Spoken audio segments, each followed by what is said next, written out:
7 times rejected, 32 years old. Standing on a wooden platform in 1879 Montana Territory.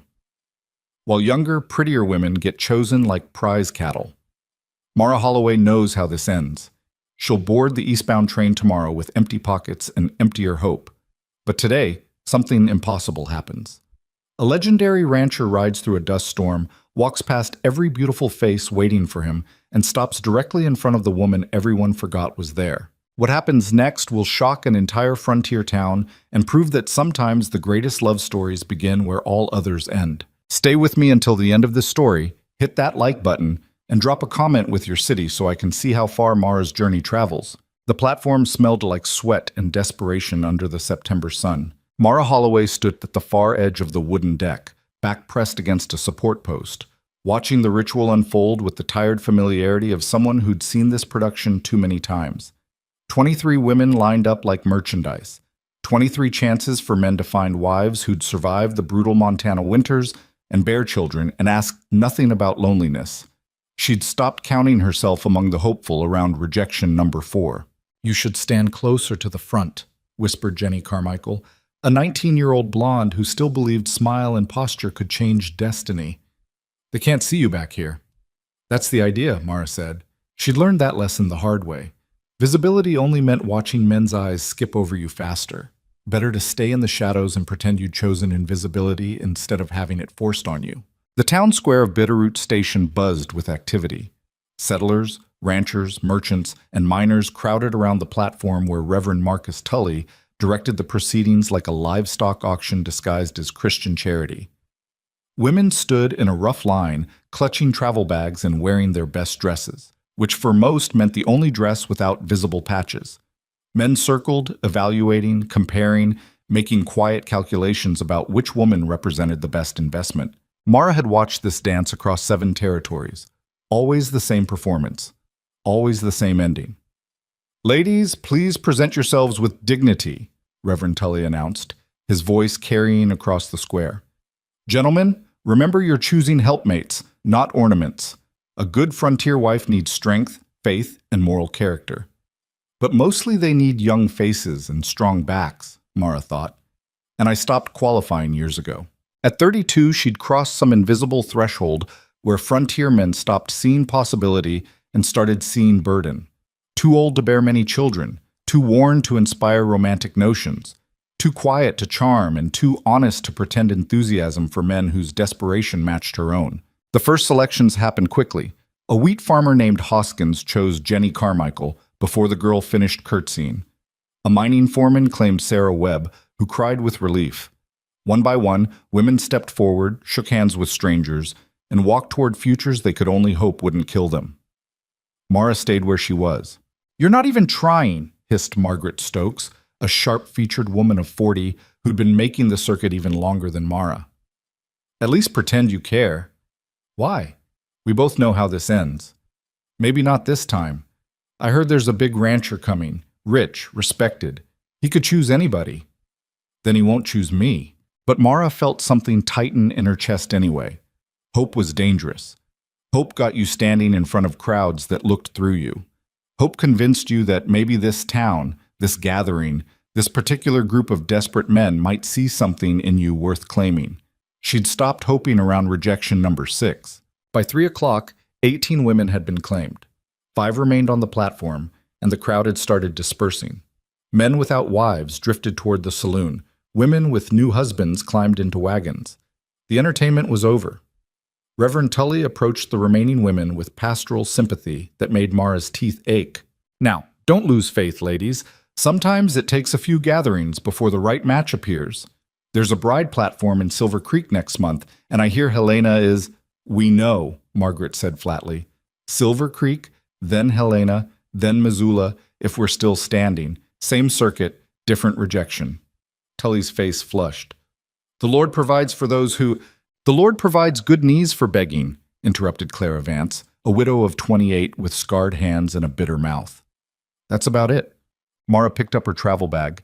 Everything she owned fit inside a canvas sack that weighed less than 15 pounds, and turned toward the platform steps. No point prolonging the humiliation. She'd find work in town for a few weeks, save enough for train fare, and try a different territory. Wyoming, maybe. Or give up entirely and find a boarding house that needed cleaning staff. She'd reached the bottom step when thunder rolled across the square. Not weather. Hooves. Mara turned with the others as a rider materialized from the dust cloud at the end of Main Street. The horse was a massive roan that moved like controlled violence. The man in the saddle sat straight-backed despite obvious exhaustion, his face shadowed by a wide-brimmed hat dark with trail dust. The crowd, half dispersed, stopped and reformed. "That's Gideon Cross," someone whispered, and the name rippled through the square like wind through dry grass. Mara had heard stories. Everyone had. Gideon Cross owned the largest cattle operation in the Northern Territories, 50,000 acres, 3,000 head, and a reputation for being harder than the land he worked. Widowed 5 years back when his wife died in childbirth, along with their son. Kept to himself since then, building his empire while the rest of the frontier scrambled for survival. Rich didn't begin to cover it. Powerful barely touched the surface, and completely out of reach for someone like Mara Holloway. She watched him dismount with the fluid ease of someone who'd spent more time on horseback than on foot. He was tall, broad-shouldered, with sun-darkened skin and silver threading through dark hair. 40-something, she guessed. Hard-faced, harder-eyed, with the kind of weathered features that suggested he'd forgotten how to smile. He walked past the dispersing crowd without greeting anyone. People moved out of his way automatically. Even Reverend Tully looked nervous. "Mr. Cross," the Reverend said, hurrying forward. "We weren't expecting, that is, we heard you might attend, but the selections are nearly—" "I'm here now," Cross said. His voice was rough, deep, like stones grinding together. "Which women are still available?" "Well, there are 5 left, but I should mention that is, they're perhaps not the first choices most men would—" "I asked which women are available, not for your commentary." Tully flushed again, but gestured toward the platform where Margaret, Clara, and the others still stood. Mara, halfway down the steps with her bag in hand, froze. She wasn't on the platform anymore. Technically, she'd removed herself from consideration. Cross's gaze swept across the remaining women with the same assessing look she'd seen from dozens of men. Clinical, measuring, calculating value like livestock. Then his eyes reached Mara, and stopped. She felt the weight of his attention like a physical thing, not the quick dismissal she was used to, not the polite disinterest or barely hidden contempt. He looked at her the way someone examined a complicated problem, studying, analyzing, considering.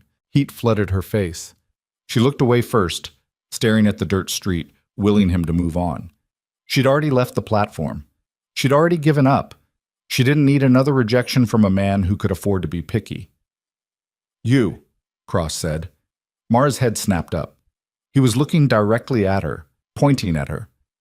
"Me?" Her voice came out rougher than intended. "What's your name?" "Mara Holloway." "How old are you?" The question was blunt enough to draw gasps from the watching crowd. You didn't ask women their age, especially women past their prime. It was deliberately insulting. Mara lifted her chin. If he was going to humiliate her publicly, she'd at least make him work for it. 32. More gasps. Someone in the crowd laughed, not kindly. Cross nodded slowly, as if she'd confirmed something he'd suspected. "You married before?" "No." "Why not?" "Nobody asked." "I find that unlikely." "Then you're the first man in 7 territories to think so." The words came out sharper than smart, but Mara was done with politeness. She'd spent years swallowing pride and practicing demure smiles and pretending that rejection didn't carve pieces from her soul. If this legendary rancher wanted to mock her in front of everyone, she'd at least give them a show worth remembering. Cross's expression didn't change.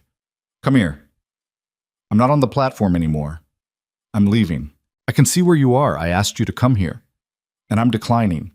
Now the crowd definitely murmured. Women didn't decline men like Gideon Cross. Women like Mara Holloway especially didn't have the luxury of declining anything. But Mara was exhausted. Exhausted by hope and rejection and the endless cycle of standing in front of strangers who looked through her like she was already a ghost. If this was her last bride gathering, and it would be, she decided in that moment, she'd leave on her own terms.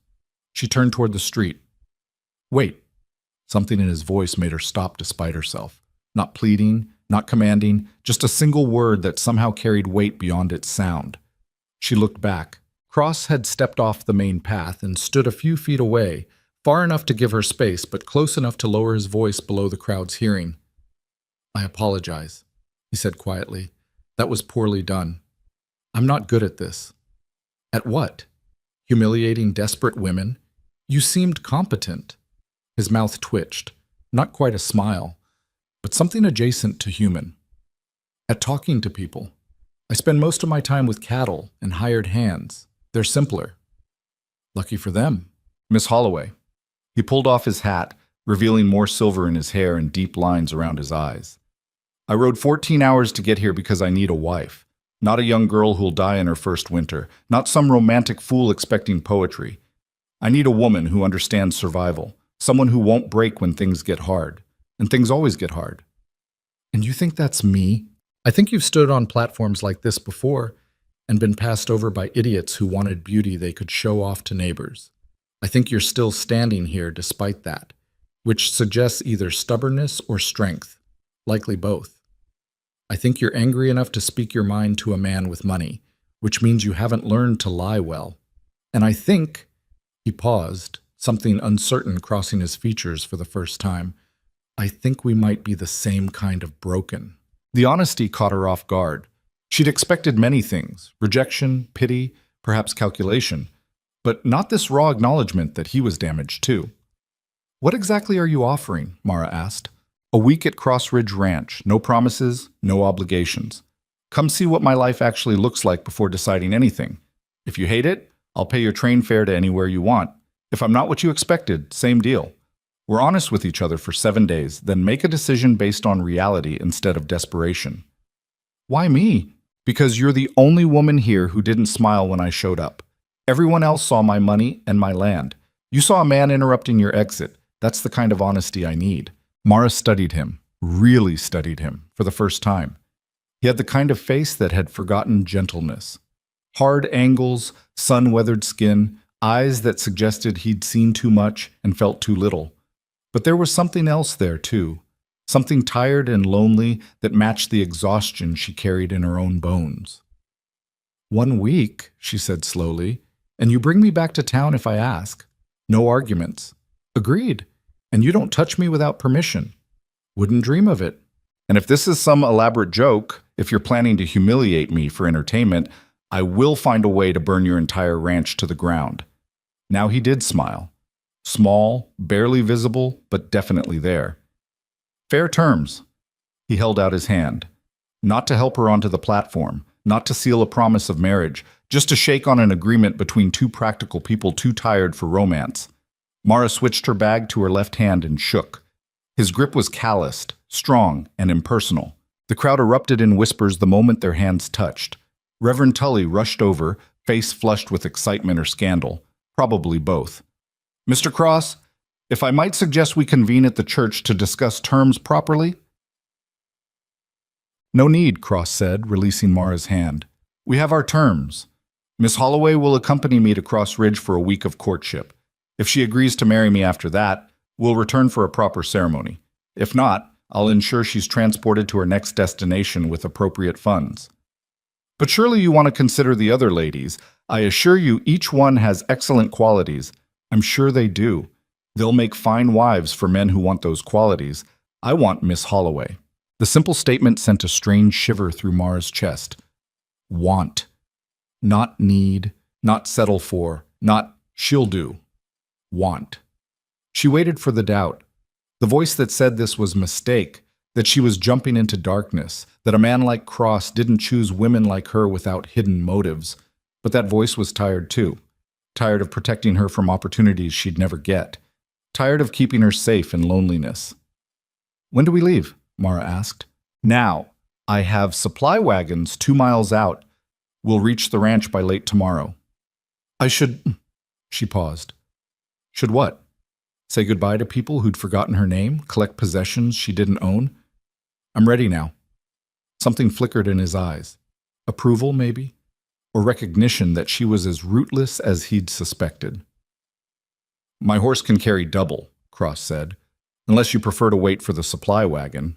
Mara looked at the massive roan. She'd ridden before, farm horses mostly, but this animal looked like it would sooner kick her than accept her. The horse will be fine, she said, committing before she could reconsider. Cross mounted smoothly and extended his hand down to her. She gripped it, put her foot on his stirrup, and pulled herself up behind him with only minor awkwardness. The horse shifted but didn't protest. She settled onto the animal's back, acutely aware of how close she sat to Cross, how she'd need to hold on to something to keep from falling. "Put your arms around my waist," he said, voice low. Briar moves fast and doesn't tolerate passengers falling off. She hesitated for a fraction of a second. They'd just agreed on boundaries, and here she was pressed against a stranger's back, but practicality won. She wrapped her arms around his waist, solid, steady, real. He touched his heels to Briar's flanks, and the horse moved. Behind them, the crowd erupted into full chaos. Mara caught fragments of shocked conversation. Chose the oldest one. Must be desperate. His poor late wife was so beautiful. That Holloway woman, wasn't she rejected in Silver Creek too? She forced herself not to look back, not to see the faces of women who'd been passed over watching her ride away with the richest man in the territory, not to count the expressions mixing pity, confusion, and resentment. Instead, she focused on the steady rhythm of Briar's gait and the warmth of the man in front of her who'd chosen her for reasons she didn't yet understand.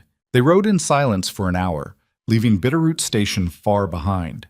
The landscape opened up, rolling grassland broken by rocky outcroppings, cottonwoods following a creek line, mountains rising purple in the distance. Beautiful country, harsh country, the kind that killed soft people. Finally, Cross spoke without turning around. "You can ask." "Ask what?" "Whatever question you've been chewing on for the last hour. I can feel you thinking. Why did you really choose me?" He was quiet for a moment. The horse's hooves filled the silence, steady, rhythmic, purposeful. "My wife was 21 when we married," he said eventually.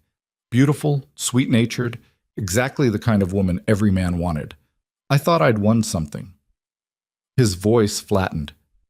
"She hated the ranch, hated the isolation, hated that I worked 18-hour days and came to bed smelling like livestock. She tried hard, but she was miserable every day of our marriage. When she got pregnant, she thought maybe that would fix things, give her purpose." Another pause. "She died screaming my name, begging me to save her, and I couldn't do a thing except watch." Mara's grip around his waist tightened instinctively. "I'm not looking for another beautiful young woman to destroy," Cross continued. "I'm looking for someone who knows what hard looks like. Someone who's survived worse than a lonely ranch. Someone who won't wake up 5 years from now and realize she made a terrible mistake because she was too young to understand what she was choosing. You think I won't regret choosing you? I think you've had enough time to learn what regret actually costs. Makes you less likely to blame me when reality doesn't match fantasy." It was possibly the most honest, least romantic proposal reasoning Mara had ever heard. No promises of happiness. No guarantees beyond mutual understanding of hardship. Just two damaged people acknowledging that survival mattered more than romance. "What if I'm not as strong as you think?" she asked. "Then we find out together. But Miss Holloway, you've been rejected 7 times and you're still standing. You're stronger than you know." They reached the supply wagon as the sun started dropping toward the horizon. 2 men waited with a loaded freight wagon, one old and weathered, the other young and nervous.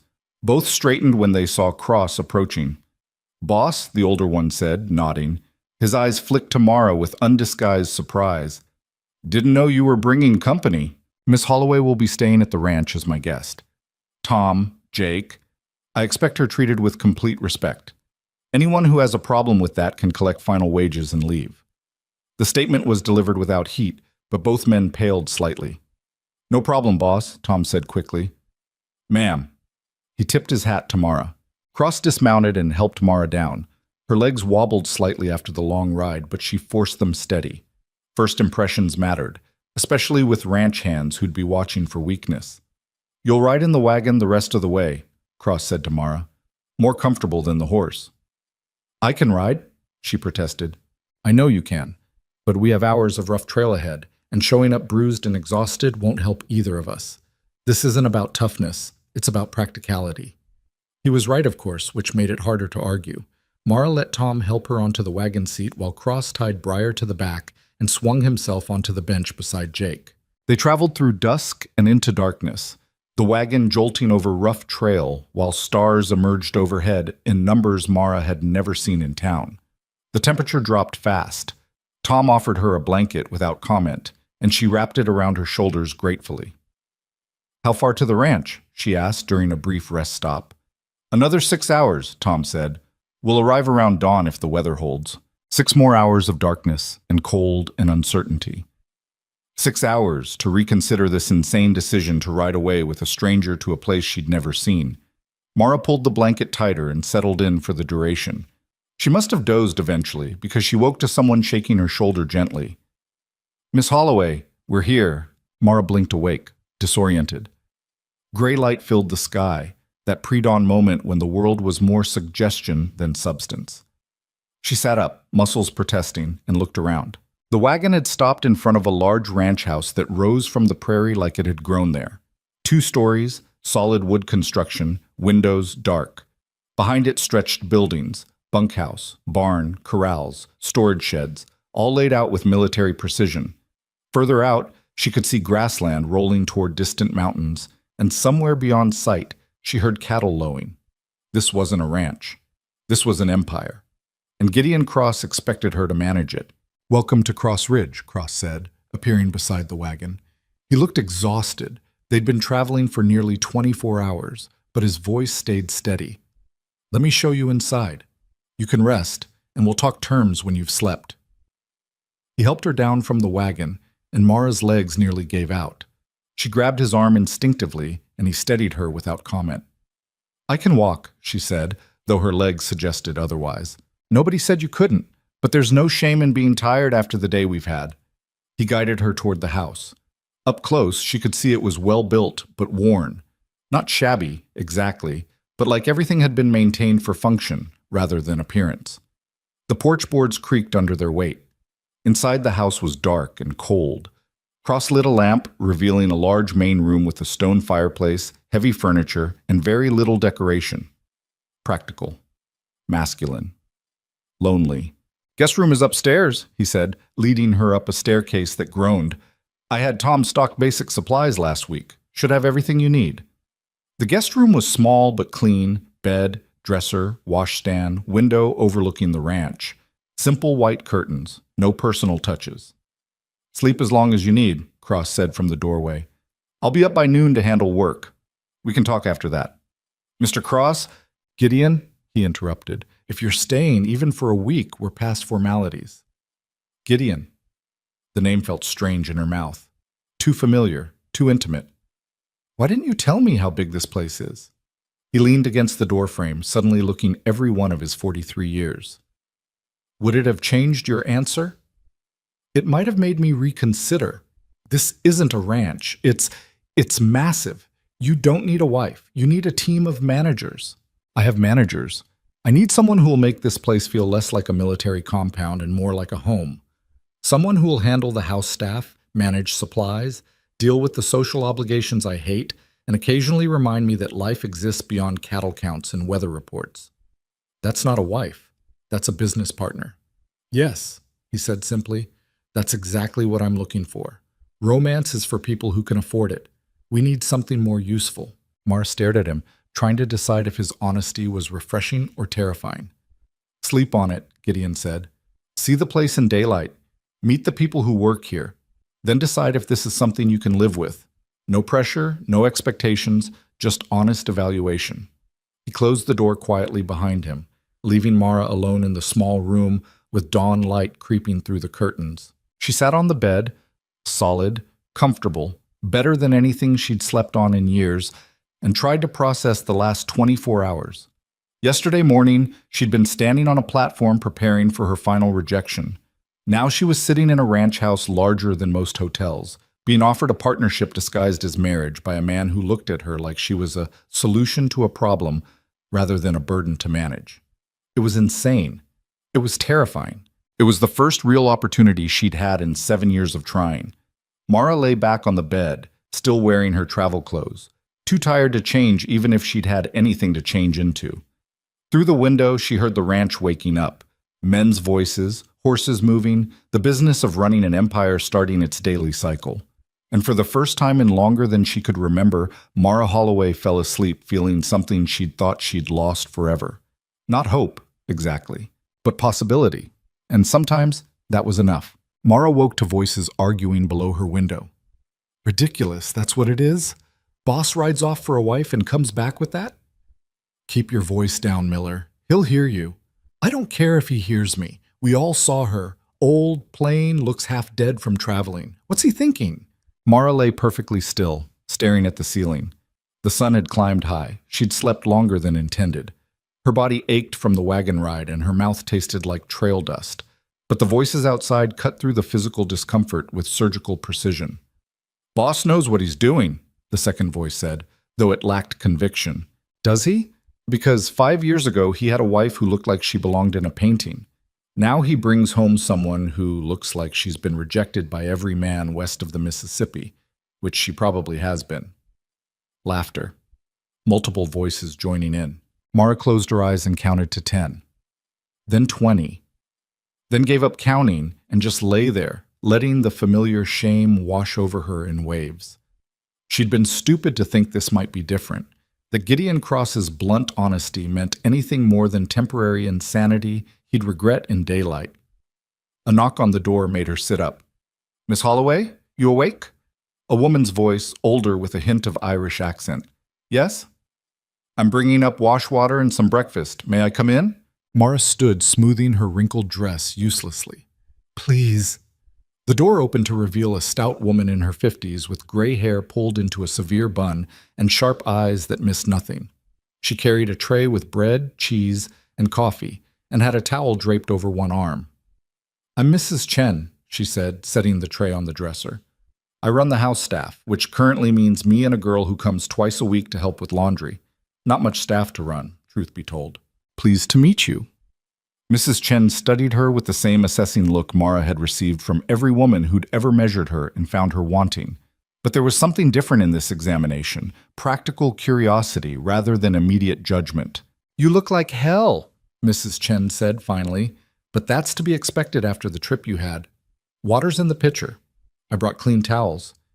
Your bag is, well, I see you don't have a bag besides that canvas thing. We'll need to address that. I can manage with what I have. Didn't say you couldn't, said we need to address it. She paused at the door. Mr. Cross is in his office going through accounts.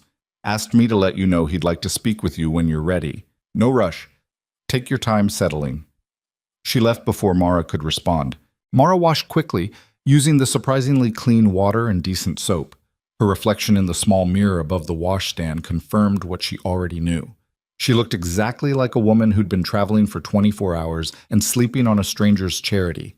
Dark circles under her eyes, hair a disaster, dress wrinkled beyond redemption. She did what she could with limited resources, then ate the bread and cheese while trying to ignore how good real food tasted after days of traveling on nothing but dried meat and stale crackers. The coffee was strong enough to strip paint and absolutely perfect. Finally, knowing she couldn't hide in the guest room forever, Mara left her sanctuary and ventured downstairs. The house was larger than it had seemed in the pre-dawn darkness. The main room opened onto a dining area that could seat 20, a kitchen that smelled like herbs and wood smoke, and several closed doors that probably led to Gideon's private spaces. Everything was clean but worn, functional but cheerless, like someone had built a house and forgotten to make it a home. She found Gideon's office because it was the only door standing open. He sat behind a massive desk covered in papers, account books, and maps. He'd changed clothes, clean shirt, dark vest, but still looked exhausted. He glanced up when she appeared in the doorway. You found food? Yes, thank you. Mrs. Chen is efficient. Terrifying, but efficient. He gestured to a chair across from his desk. Sit, please. Mara sat, acutely aware of how small and shabby she must look in this room full of obvious wealth. The chair was leather, comfortable, probably worth more than everything she'd ever owned combined. Gideon pushed aside his papers and leaned back. Sleep well?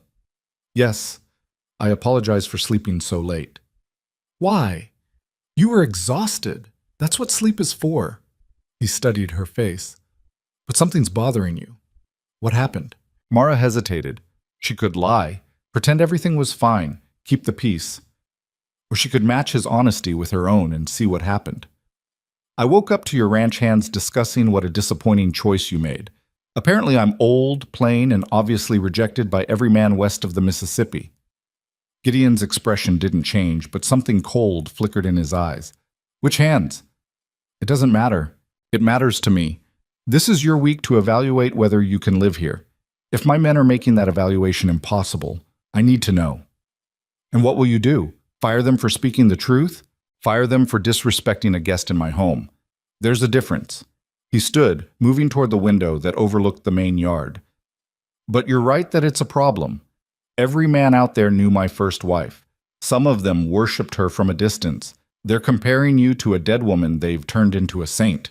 That's not fair to you. Nothing about this is fair. That's not the same as being surprised by it. He turned back to her. Do you want to leave? The question caught her off guard. Not angry, not defensive, just offering her an exit if she wanted it. I've been here less than a day, Mara said slowly. Seems premature to quit over some gossip. Gossip turns into hostility fast in isolated places. If you stay, it will get worse before it gets better. They'll test you, undermine you, wait for you to fail. I can fire the worst offenders, but I can't change the fact that you're walking into a situation where everyone is predisposed to doubt you. So you're suggesting I leave? I'm suggesting you understand what you're choosing. This isn't just about whether you can tolerate me or the work. It's about whether you can survive being constantly measured against a ghost and found wanting. Mara stood, moving to the window beside him. Outside, men worked, repairing fences, moving horses, hauling supplies. Purposeful motion everywhere. A world that functioned because everyone knew their role. Your first wife, she said. What was she actually like? Not the saint version. The real person. Gideon was quiet for a moment. Her name was Elizabeth. She was gentle, kind, loved music and books and pretty things. Completely wrong for this life, but neither of us knew that when we married. She tried hard to adapt, but trying isn't the same as succeeding. She was miserable every day and too sweet to admit it until the end. His voice roughened. She died hating this place and probably hating me for bringing her here. Did you love her? I thought I did. Looking back, I think I loved the idea of her more than the reality. Young, beautiful, refined, everything my rough life wasn't. I wanted to believe I could have softness in all this hardness. He glanced at Mara.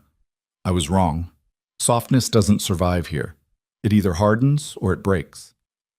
And you think I'm hard enough? I think you've already been broken and put yourself back together. That's different than never breaking at all. It was possibly the most honest assessment anyone had ever given her.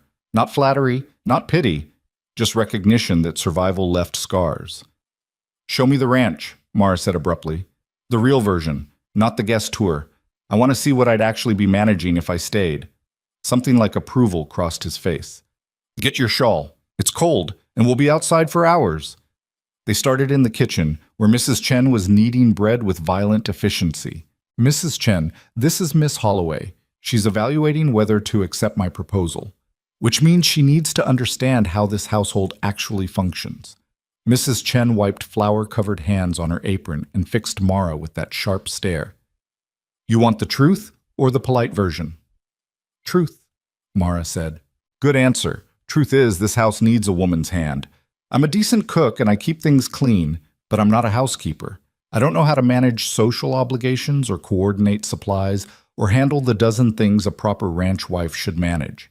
Mr. Cross has been running everything himself, which means things that should be done aren't, and things that need attention get ignored until they're crises. What kind of things? Clothing orders for the men, medical supplies, coordination with neighboring ranches for shared resources, social events, and yes, we have those, though Mr. Cross avoids them like plague, correspondence with suppliers, managing household accounts, training kitchen help, planning meals for 30 people during busy seasons. She gestured around the kitchen. This room should have 3 people working it during harvest. It has me and whatever help I can steal from ranch hands who'd rather be anywhere else. Mara looked around the kitchen, Large, well-equipped, but showing signs of a single person stretched too thin. Dishes stacked haphazardly, supplies stored inefficiently, no organizational system visible. "May I?" She gestured toward the pantry. "Be my guest." Mara opened the pantry door and immediately understood the problem. Supplies were stored randomly. Flour next to soap, dried beans mixed with tools, no inventory system, no rotation plan. Anyone trying to cook from this chaos would waste hours searching for ingredients. "How long have you worked here?" Mara asked. 8 years. Since Mr. Cross first built the place. His wife, Elizabeth, she tried to organize things, but she didn't understand ranch life.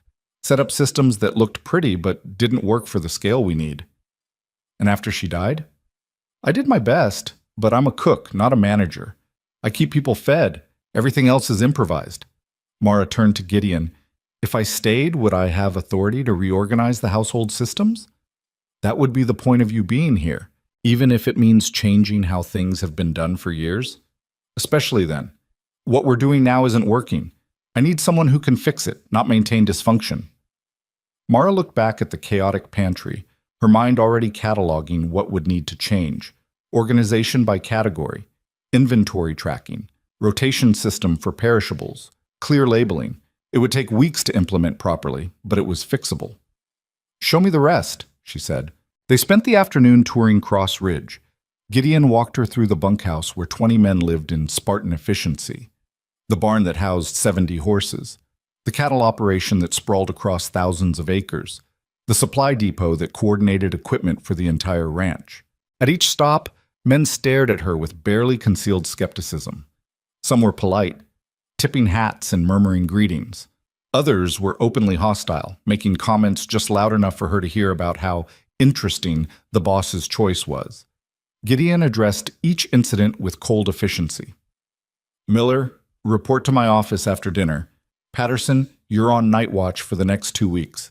Jenkins, pack your things and collect final wages." "Boss, I didn't—" "You called my guest a charity case within her hearing. That's grounds for immediate termination. Be off my land by sunset." The man left, shooting Mara a look of pure hatred. "You're making enemies on my behalf," Mara said once they were alone again. "That's not sustainable. I'm establishing that disrespect has consequences. That's completely sustainable. These men work for me because I pay well and treat them fairly. But fair treatment includes not tolerating them treating my household like entertainment." They stopped at a rise overlooking the main ranch buildings. The sun was dropping toward the mountains, painting everything gold and purple. Beautiful country, brutal country. "Honest question," Gideon said. "Can you see yourself here? Not the romantic version where everything works out. The real version where you're managing chaos, fighting for respect, and dealing with isolation that makes some people lose their minds." Mara considered the question seriously. She'd spent 7 years chasing something: security, belonging, purpose. She'd imagined it would come wrapped in love and acceptance. Instead, she was being offered hard work, skeptical employees, and a partnership based on mutual survival needs. It should have been depressing. Instead, it felt oddly honest. "I can see myself trying," she said finally. "I can't promise I'll succeed, but I can promise I'll work harder than anyone expects because I've got nothing to lose and everything to prove. That's all I'm asking." They returned to the house as darkness fell. Mrs. Chen had prepared a substantial dinner: roasted chicken, potatoes, vegetables, fresh bread.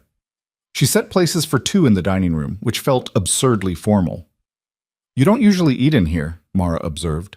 "I usually eat in my office or the kitchen. But Mrs. Chen insisted we maintain some civilized standards while you're evaluating. We can eat in the kitchen." Mrs. Chen would have opinions about that.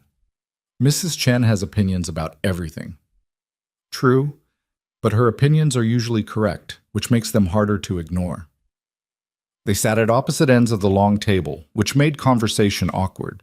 After a few minutes of shouting back and forth, Gideon moved to the seat beside her.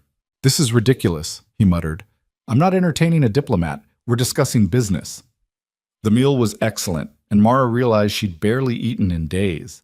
She forced herself to eat slowly, maintain some dignity, not shovel food like a starving vagrant, even though that's exactly what she felt like. "Tell me about the social obligations," she said between bites. "Mrs. Chen mentioned you avoid them." Gideon grimaced. "There are 4 major ranching families in this region. We coordinate resources, share labor during busy seasons, help each other during emergencies. That cooperation requires maintaining relationships, which means quarterly dinners, holiday gatherings, and various social events I find excruciating. Why? Because I'm not good at small talk. I don't care about gossip.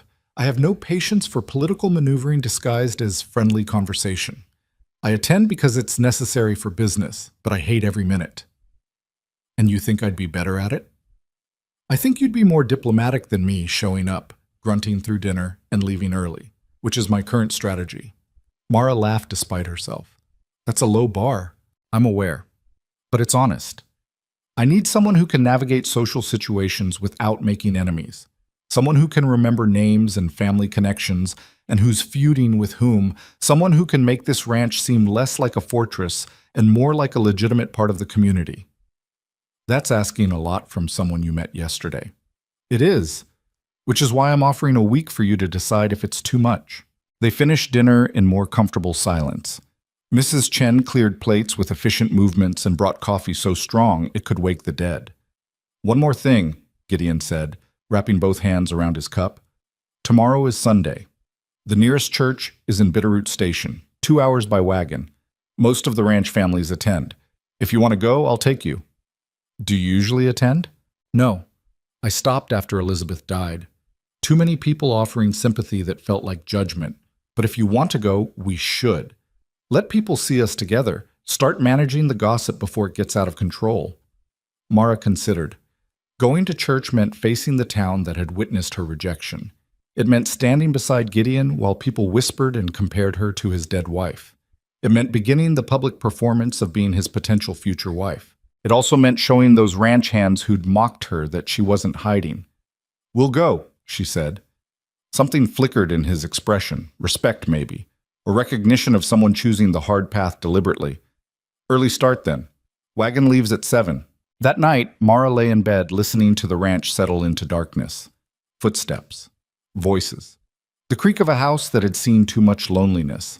Somewhere below, she heard Gideon moving around his office, probably working late because sleep evaded him. She understood that impulse. Sleep meant vulnerability.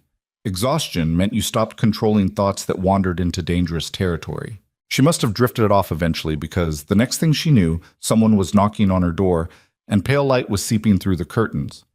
Miss Holloway, wagon leaves in 30 minutes. Mara dressed in the same wrinkled dress, her only option, and braided her hair into submission. She looked exactly like what she was. A woman with limited resources trying to present herself respectably. It would have to be enough. Downstairs, Mrs. Chen had prepared a quick breakfast. Gideon was already dressed in dark clothes that made him look like he was attending a funeral rather than a church service. Ready? He asked. No, but I'm coming anyway. They took a smaller wagon than the freight one from yesterday. The morning was cold, the sky threatening rain. Mara wrapped herself in the blanket Mrs. Chen provided and tried not to think about what waited in Bitterroot Station.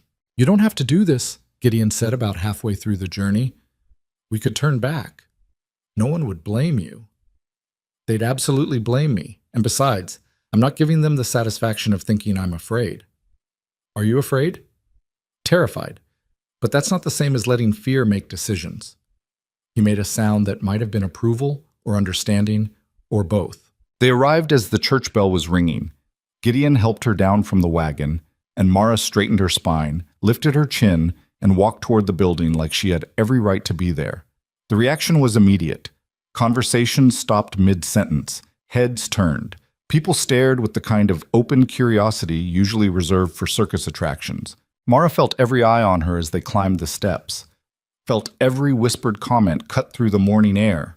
Felt the weight of judgment from people who'd already decided she wasn't good enough for their legendary neighbor. Gideon's hand appeared at her elbow, not controlling, just steadying. Breathe, he murmured. They'll get bored eventually. When? Probably never. But we can pretend. They found seats in a pew near the back. Around them, the church filled with families, couples, children. Normal people living normal lives. Mara felt wildly out of place. The wrong woman in the wrong dress sitting beside a man she barely knew while everyone watched and judged. Reverend Tully began the service, and Mara tried to focus on the words, tried to ignore the stares, tried to forget that 3 days ago she'd been standing on a platform preparing to give up entirely. Halfway through, a woman slid into the pew in front of them and turned to face Mara with a smile so cold it could freeze water. "How wonderful to see you, Miss Holloway. We weren't sure you'd show your face after such a surprising selection." The woman was beautiful in the way Elizabeth must have been. Blonde, refined, expensively dressed. The kind of woman who belonged beside men like Gideon Cross. "Margaret," Gideon said flatly. "Turn around." "I'm just being friendly, Gideon, welcoming your new companion to our community." "You're being nosy. Mind your own business." "Your business became everyone's business when you chose that woman over you." Gideon's voice dropped to a dangerous quiet. "Is that what this is about? You're upset I didn't choose you from the platform?" Margaret's face flushed. "I'm simply concerned for your welfare. Everyone is. Choosing someone so unsuitable. After Elizabeth—" "Don't." Gideon's voice cut like a knife. "Don't invoke my dead wife to justify your petty jealousy. Elizabeth would have treated Miss Holloway with kindness, which is more than you're managing." Margaret's eyes went hard and bright. She turned back to the front without another word, but her shoulders were rigid with anger. Mara sat very still, trying to process what had just happened. Gideon had defended her, publicly, against a beautiful woman who clearly thought she should have been chosen instead. "Sorry," he muttered. "Margaret has always been hoping you'd notice her?" "Something like that. I never gave her reason to think I would. But grief makes people assume things." The service continued, but Mara barely heard it. She was too aware of the hostile attention from Margaret, the curious stares from others, the sense that she was performing in a play where everyone knew the script except her. When it finally ended, people filed out slowly, stopping to chat and socialize. Gideon tried to move quickly toward the exit, but they were intercepted by a tall man with a friendly face and calculating eyes. "Cross, haven't seen you at service in months, and this must be your new companion, James Hartford, ma'am. I own the ranch bordering Gideon's eastern property." Mara shook his offered hand. "Mara Holloway." "Pleasure. My wife Sarah would love to meet you. Sarah." He waved over a pleasant-looking woman with graying hair. "Come meet Cross's bride-to-be." "We're not—" Mara started. "We're courting," Gideon said smoothly. "Miss Holloway is evaluating whether she can tolerate me for a week before making any decisions." Sarah Hartford's eyes sparkled with humor. "Smart woman. My advice? Negotiate everything before saying yes. Men remember nothing after the wedding except where they left their boots." "I heard that," James said mildly. "You were meant to, dear." More people approached, some genuinely friendly, others obviously fishing for gossip. Gideon handled them all with terse efficiency, answering questions without providing ammunition. Mara stayed quiet mostly, observing how these social dynamics worked. She noticed patterns quickly. The ranching families treated Gideon with respect bordering on deference. The merchants were friendly but careful. The townspeople were curious, and the unmarried women were hostile. After 20 minutes of social performance, Gideon finally extracted them. "That was exhausting," he said once they were back in the wagon. "You did well." "I hated every second." "That was obvious, but you stayed polite." "Only because you were there. Alone, I would have left after 5 minutes." They rode in silence for a while, the wagon rocking over uneven ground. Rain started falling, light at first, then heavier. "Question," Mara said. "That woman, Margaret, she expected you to choose her?" "Margaret expects every wealthy man to choose her. She's been on the bride circuit for 3 years now, progressively getting more bitter each time she's passed over. Not because she wants a husband, she wants status. And you're the biggest status prize in the territory." "Something like that. If I'd chosen her, she would have been miserable within a month. She has no interest in ranch life. She wants town society and dinner parties and being envied. But she's beautiful." "So?" "So everyone expected you to choose someone beautiful, someone who matched your first wife, someone who made sense." Gideon pulled the wagon to a stop. Rain drummed on the canvas cover above them. He turned to face her directly. "Listen carefully, because I'm only going to say this once. I don't care what people expect. I don't care who they think I should have chosen. I chose you because you're strong enough to survive here and honest enough to tell me when I'm wrong.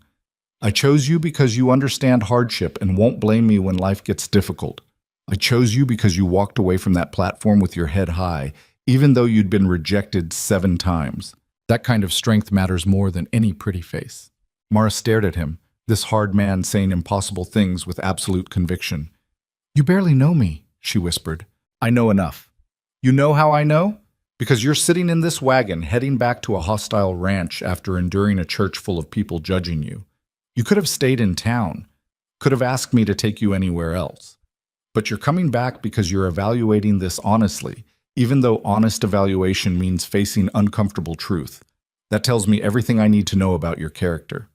He turned back to the reins and started the wagon moving again. Mara sat in silence, rain falling around them, trying to understand this man who saw strength where others saw failure, who valued honesty over beauty, who offered partnership instead of romance and seemed to think that was a fair trade. She still didn't know if she could survive Cross Ridge, didn't know if she could earn respect from hostile ranch hands or navigate complex social obligations or manage a household 3 times larger than anything she'd attempted.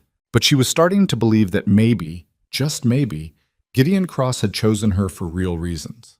Not pity, not desperation, but because he'd looked at her and seen someone capable of standing beside him in this brutal life. It was the strangest, most unlikely foundation for a marriage she could imagine. And somehow, that made it feel more honest than any romantic fantasies she'd ever entertained. They reached Cross Ridge as the rain turned the roads to mud. Gideon drove the wagon straight to the barn where Tom and another hand waited to take the horses. Both men looked surprised to see them returning together. Thought maybe you'd stay in town, Tom said carefully, glancing at Mara. Why would I do that? Gideon asked, his voice flat. No reason, boss. Just figured, well, church can run long sometimes. Church ran exactly as long as it needed to. Miss Holloway and I have work to discuss. He helped Mara down from the wagon, and she noticed how his hand stayed at her elbow a moment longer than necessary. Not possessive, but protective, making a statement to the watching men. Inside the house, Mrs. Chen had soup waiting and the fire burning hot. Mara peeled off her damp shawl and stood close to the flames, trying to warm hands that had gone numb during the ride. How was it? Mrs. Chen asked, ladling soup into bowls. About as pleasant as expected, Gideon said. Margaret Whitmore made her feelings clear. Half the town stared like we were performing theater. The other half pretended not to stare while doing exactly that. Margaret's been chasing you for 2 years. She's not going to take rejection gracefully. She was never in consideration. I don't know why she thought otherwise. Mrs. Chen shot Mara a look that suggested she understood female dynamics better than Gideon ever would. Men never know why women think things. That's why they need wives to explain it to them. I don't need explanations. I need people to mind their own business. Good luck with that on the frontier.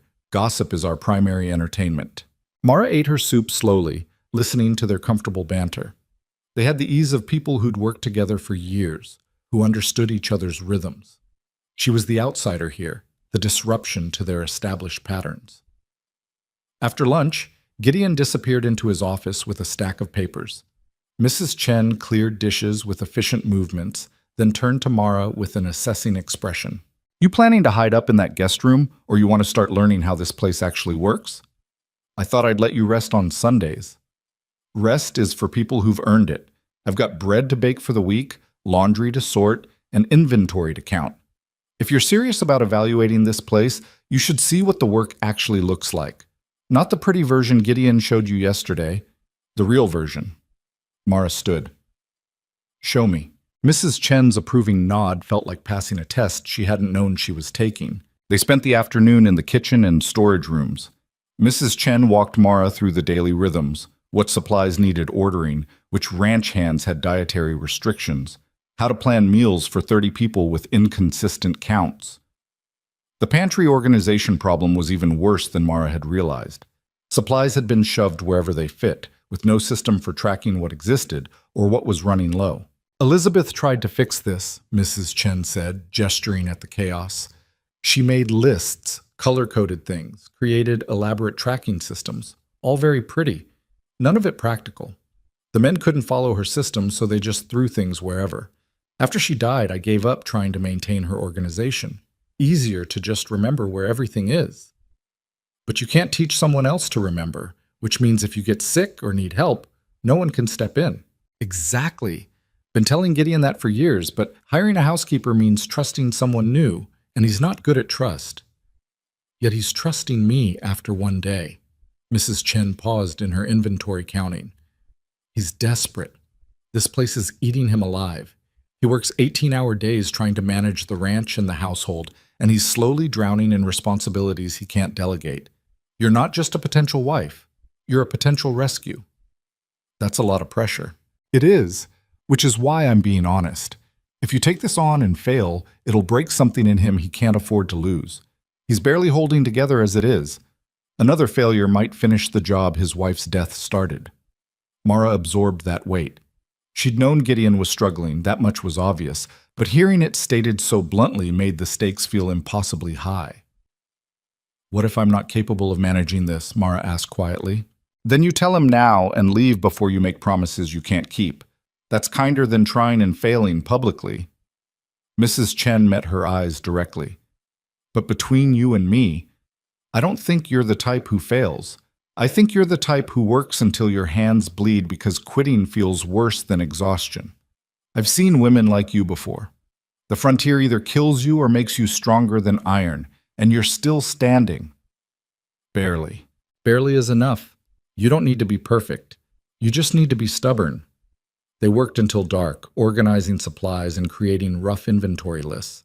Mara's hands cramped from writing, and her back ached from lifting boxes, but she kept moving. Each completed task felt like a small victory against the chaos. That evening, Gideon emerged from his office looking haggard. He found Mara and Mrs. Chen in the kitchen, surrounded by papers covered in inventory notes. "What's all this?" "Initial organization plan," Mara said, not looking up from her current list. Mrs. Chen walked me through current systems, or lack thereof, and we're developing something more functional. He picked up one of the papers, studying the notes. "This is detailed. It needs to be. Your supply situation is a disaster. No offense. None taken. I know it's a disaster. That's why I need help." He set the paper down carefully. "You're working on solutions already. Does that mean you're leaning toward staying?" Mara finally looked up at him. He stood in the doorway, backlit by lamplight, looking simultaneously powerful and vulnerable. A man who commanded thousands of acres but couldn't manage his own kitchen. "It means I'm evaluating honestly. If I stay, these problems need fixing. If I leave, you need to know what's broken so you can find someone else to fix it." Fair enough. He left them to their work, and they continued until Mrs. Chen finally called a halt around 9 o'clock. "Go to bed," she ordered Mara. "Tomorrow starts early, and if you're planning to survive this week, you need sleep." Mara climbed the stairs to her small room, exhaustion pulling at every muscle. She'd been at Cross Ridge for barely 48 hours, but it felt like weeks. So much information to absorb, so many people to navigate, so many systems that needed fixing. She fell asleep still wearing her dress, too tired to change. The next 3 days blurred together in a haze of work and learning. Mrs. Chen proved to be a ruthless teacher, showing Mara everything from butchering chickens to negotiating with suppliers to managing the complicated social dynamics between ranch hands. Mara absorbed it all, taking mental notes and asking questions until Mrs. Chen started answering before she finished asking. "You're a quick study," the older woman admitted on the third day. "Faster than Elizabeth ever was." "Elizabeth wasn't raised for this life. I've been scrambling to survive since I was 16. Quick learning was never optional." Gideon appeared periodically, checking on her progress, but mostly staying out of the way. He was busy with ranch business, cattle counts, fence repairs, coordinating with neighboring properties. Mara caught glimpses of him through windows, working alongside his men, moving with the kind of efficiency that came from decades of practice. On the fourth evening, he found her in the office reviewing account books Mrs. Chen had given her. "You're reading financial records?" "Trying to understand the full scope. Food costs, supply expenses, payroll. If I'm going to manage household accounts, I need to understand how much money exists and where it goes." Gideon sat in the chair across from her. Most women would find that boring. Most women weren't raised by a father who gambled away 3 farms. I learned early that understanding money meant survival. "Your father lost 3 farms?" 4, actually. The last one killed him. Literally. Had a heart attack when the bank came to collect. Left me at 16 with nothing but debt. She kept her eyes on the numbers. That's when I started learning that pretty dreams don't pay bills. Is that why you've been trying the bride circuit? Seemed like the most practical option. Marriage to a stable man meant security. Or that was the theory. Turns out most stable men want younger, prettier options. Their loss. Mara glanced up at him. He said it matter-of-factly, like stating an obvious truth rather than offering comfort. You keep saying things like that. Do you actually believe it, or are you just being kind? I don't do kind for its own sake. Kindness without honesty is just manipulation. He leaned back in his chair. I believe you're more capable than the women who got chosen before you. I believe you're smarter than most men give you credit for. And I believe that in 10 years, every man who rejected you will realize he made a mistake. That's a long time to wait for vindication. Most worthwhile things take time. They sat in comfortable silence while Mara finished reviewing the current page. The numbers told a story of enormous wealth managed with military precision. Gideon ran his empire efficiently, but the household accounts were noticeably chaotic compared to the ranch operations. Question, Mara said, closing the ledger. Why didn't you hire a professional housekeeper? Someone trained for this work? Tried that twice. First one lasted 3 months before the isolation drove her away. Second one lasted 6 weeks before deciding ranch life wasn't worth the pay. Both were competent, but they couldn't handle the reality of being this far from civilization. And you think I can? I think you've survived worse isolation. Loneliness doesn't surprise you the way it surprised them. He was right, though hearing it stated so bluntly stung. Mara had been lonely for so long that solitude felt normal. The prospect of more loneliness didn't frighten her. It was familiar. Tomorrow is Thursday, Gideon said, standing. You've been here 4 days. That leaves 3 more before you need to decide. Is there anything specific you need to see or understand before then? Mara considered. She'd seen the house, met the staff, understood the scope of work, but there was one thing she hadn't directly addressed. I need to know what you actually expect from a wife, not the public version, the private reality. Gideon's expression shifted. Not uncomfortable exactly, but careful. That's a reasonable question. Walk with me? They left the office and moved through the house to the back porch. The night was clear and cold, stars scattered across the sky in impossible numbers. Somewhere in the distance, cattle called to each other in low, mournful sounds. I expect partnership, Gideon said finally. Someone who manages the household while I manage the ranch. Someone who can handle social obligations I'm terrible at. Someone who won't break under pressure when things get hard. And they will get hard. Winters here are brutal. Summers are exhausting. There will be disasters, losses, and moments where everything feels impossible. He paused. As for the personal side, I'm not expecting romance. I'm not expecting you to love me or pretend affection you don't feel. I'm expecting respect, honesty, and shared responsibility. What about children? If you want them, we can discuss it. If you don't, that's fine too. I'm not desperate for heirs. The ranch will go to someone eventually, whether that's my child or someone else. And physical intimacy? His jaw tightened slightly. That would be your decision. I won't force anything. If you need time or prefer separate arrangements permanently, I can accept that. I'm not looking for passion. I'm looking for stability. It was possibly the most unromantic proposal framework Mara had ever heard. No promises of love or happiness. No guarantees beyond mutual respect and hard work. Just 2 broken people acknowledging they might survive better together than apart. And if I can't do it? Mara asked. If I try and fail? Then we figure out what failure looks like and adjust. I'm not expecting perfection. I'm expecting honest effort. That's still a lot of pressure. It is. Which is why I'm giving you time to decide if it's pressure you want to carry. They stood in silence, watching the darkness beyond the porch. Mara tried to imagine years of this. Managing a household, navigating social obligations, surviving winters, standing beside this hard man through whatever disasters the frontier threw at them. It should have terrified her. Instead, it felt oddly possible. The next morning, Mara woke to shouting outside her window. She rushed to look out and saw Gideon in the yard below, facing off against 3 ranch hands. Even from a distance, she could see the tension in his posture. Don't care what you think about my personal choices, Gideon was saying. his voice carrying clearly. "You're paid to work cattle, not provide commentary on my household." "We're just saying it doesn't look right," one of the men argued. "Bringing in some woman nobody knows, giving her authority over—" "Over what? The kitchen? The house? Those aren't your domains? Those are household matters, which means they're none of your concern. It's all our concern when you're making decisions that affect the whole ranch. The only decision affecting you is whether you still have a job. Keep pushing this, and that question gets answered fast." Mara pulled back from the window, heart pounding. She'd known there would be resistance, but hearing it voiced so openly made it real. These men didn't want her here. They saw her as an interloper, a mistake, something Gideon would eventually regret.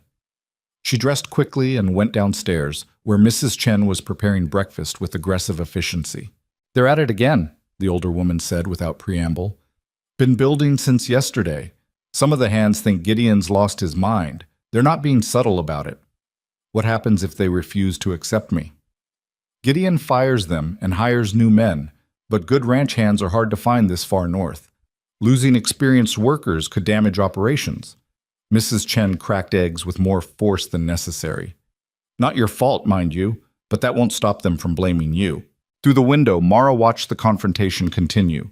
Gideon stood his ground, unmoving, while the ranch hands argued. Finally, one of them threw up his hands in disgust and stalked toward the bunkhouse. The other two followed, leaving Gideon alone in the yard. He stood there for a long moment, shoulders tight with tension, before turning toward the house. When he entered the kitchen, his expression was carefully neutral, but Mara could see the strain around his eyes. "How much did you hear?" he asked. "Enough to know your men think you've made a mistake." "My men think a lot of things.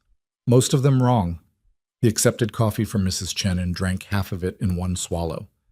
"This isn't your problem to solve." "It's absolutely my problem. I'm the cause of it." "No, their inability to accept change is the cause. You're just the excuse they're using." "That's semantics. That's reality. These men have worked for me for years. Some of them think that gives them say in my personal decisions. It doesn't." He set down his cup.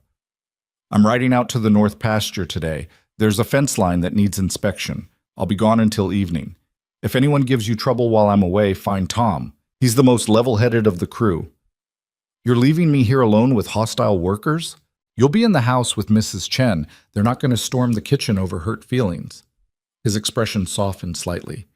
"But if I'm wrong, if anyone makes you uncomfortable, you have my permission to use whatever force necessary. There's a rifle above the door and a shotgun in the pantry. Mrs. Chen knows where the ammunition is stored."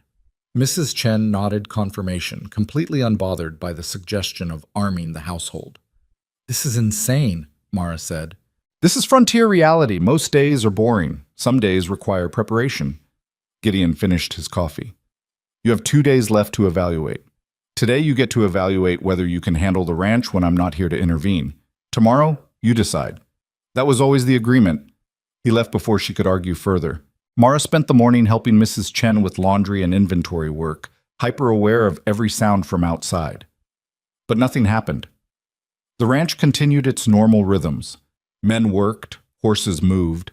Life proceeded as if there hadn't been a confrontation that morning. Around noon, a wagon appeared from the direction of town. A woman climbed down, young, pretty, wearing expensive traveling clothes that looked wildly out of place in the ranch yard. Margaret Whitmore had come calling. Mrs. Chen saw her through the window and muttered something that sounded like a curse in Chinese. "Should I let her in?" Mara asked. "Not like you have a choice. Frontier hospitality means you offer tea even to people you'd rather shoot." Mrs. Chen started preparing a tray. "But I'll stay in the room. Margaret gets nasty when there's no witnesses." Mara opened the door before Margaret could knock. The younger woman's smile was sharp as broken glass. "Miss Holloway, how lovely to find you here. I thought perhaps you'd returned to town by now." "Why would I do that?" "Oh, no reason. Just that most women find Cross Ridge rather overwhelming. But perhaps you're made of sturdier material than you appear." Margaret swept past her into the house without waiting for invitation. "Is Gideon home?" "He's working the north pasture." "How unfortunate. I had hoped to speak with him personally, but perhaps you'll do." She settled onto the sofa like she owned it. "We should discuss the reality of your situation, woman to woman." Mrs. Chen appeared with tea and set it down hard enough to rattle cups. Margaret's smile tightened but held. "I'll be direct," Margaret said once Mrs. Chen had retreated to hover near the kitchen door. "You're not suitable for Gideon. Anyone can see that. You're too old, too plain, too obviously desperate. He chose you in a moment of grief-driven insanity, but he'll realize his mistake soon enough. When he does, it would be kinder to everyone if you left quietly instead of forcing an ugly public rejection." Mara poured tea with steady hands despite the fury building in her chest. "You rode 2 hours to tell me I'm not good enough? I rode 2 hours to save you from humiliation. Gideon needs someone who can represent this ranch properly, someone with social graces and connections, someone who looks the part of a frontier empire's wife. That's not you. That will never be you.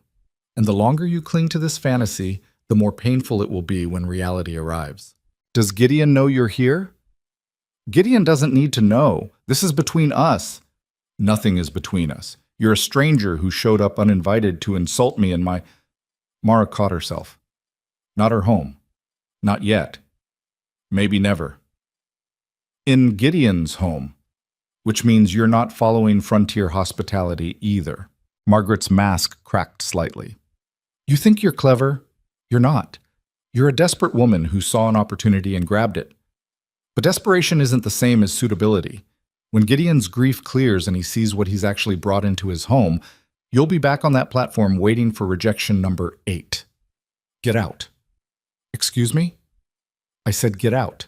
You came here to humiliate me. You've done that. Now leave before I have Mrs. Chen throw you out physically." Mrs. Chen stepped forward immediately. "Happy to help with that." Margaret stood, all pretense of civility evaporating. "You'll regret this. When Gideon realizes what a mistake he's made, everyone will remember that you were too arrogant to accept good advice." "I'll take my chances. The door is behind you." Margaret left in a swirl of expensive fabric and barely contained rage. The wagon pulled away fast enough to scatter gravel. Mara stood frozen until the sound of hoofbeats faded completely. Then her legs gave out and she sank onto the sofa, shaking. Mrs. Chen appeared with whiskey. "Drink this." Mara drank. It burned going down and settled hot in her stomach.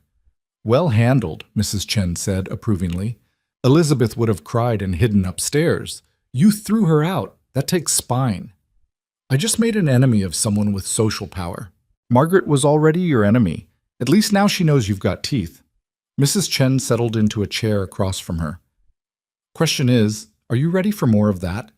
Because Margaret won't be the last. Every woman who wanted Gideon will see you as a threat. Every man who doubts him will use you as proof he's failing. You're going to face challenges from people who think they have the right to judge you. And if I can't handle it, then you leave. No shame in that. But if you stay, you'd better be prepared to fight for every inch of respect you earn. Because nobody's going to hand you anything here." Mara finished the whiskey and set the glass down carefully. Her hands had stopped shaking. The hot anger had cooled into something harder and more useful. "I'm tired of people telling me what I can't do," she said quietly. "I've spent 7 years listening to variations of 'you're not good enough.' I'm done accepting that as truth." "Good. Because Gideon needs someone who fights back. This ranch will eat you alive if you let it. Your choice is simple. Fight or flee." When Gideon returned that evening, Mara told him about Margaret's visit. He listened in silence, his expression darkening with each detail. "She came into my home and said that to you? She thinks she was being helpful. She was being cruel." He stood abruptly and walked to the window, staring out at the darkening ranch. "I should have anticipated this. Should have warned you that women like Margaret don't accept rejection gracefully. You can't protect me from everyone who disapproves." "No, but I can make it clear that attacking you has consequences." He turned back to her. "Tomorrow is your last full day. You need to make a decision by Saturday morning. After what happened today, would you blame you for choosing to leave?" Mara had been thinking about nothing else all afternoon. She'd weighed the hostility against the opportunity, the certainty of more challenges against the possibility of building something real, the safety of leaving against the risk of staying. "I have questions first," she said. "Ask them. If I stay and we marry, what happens if I fail?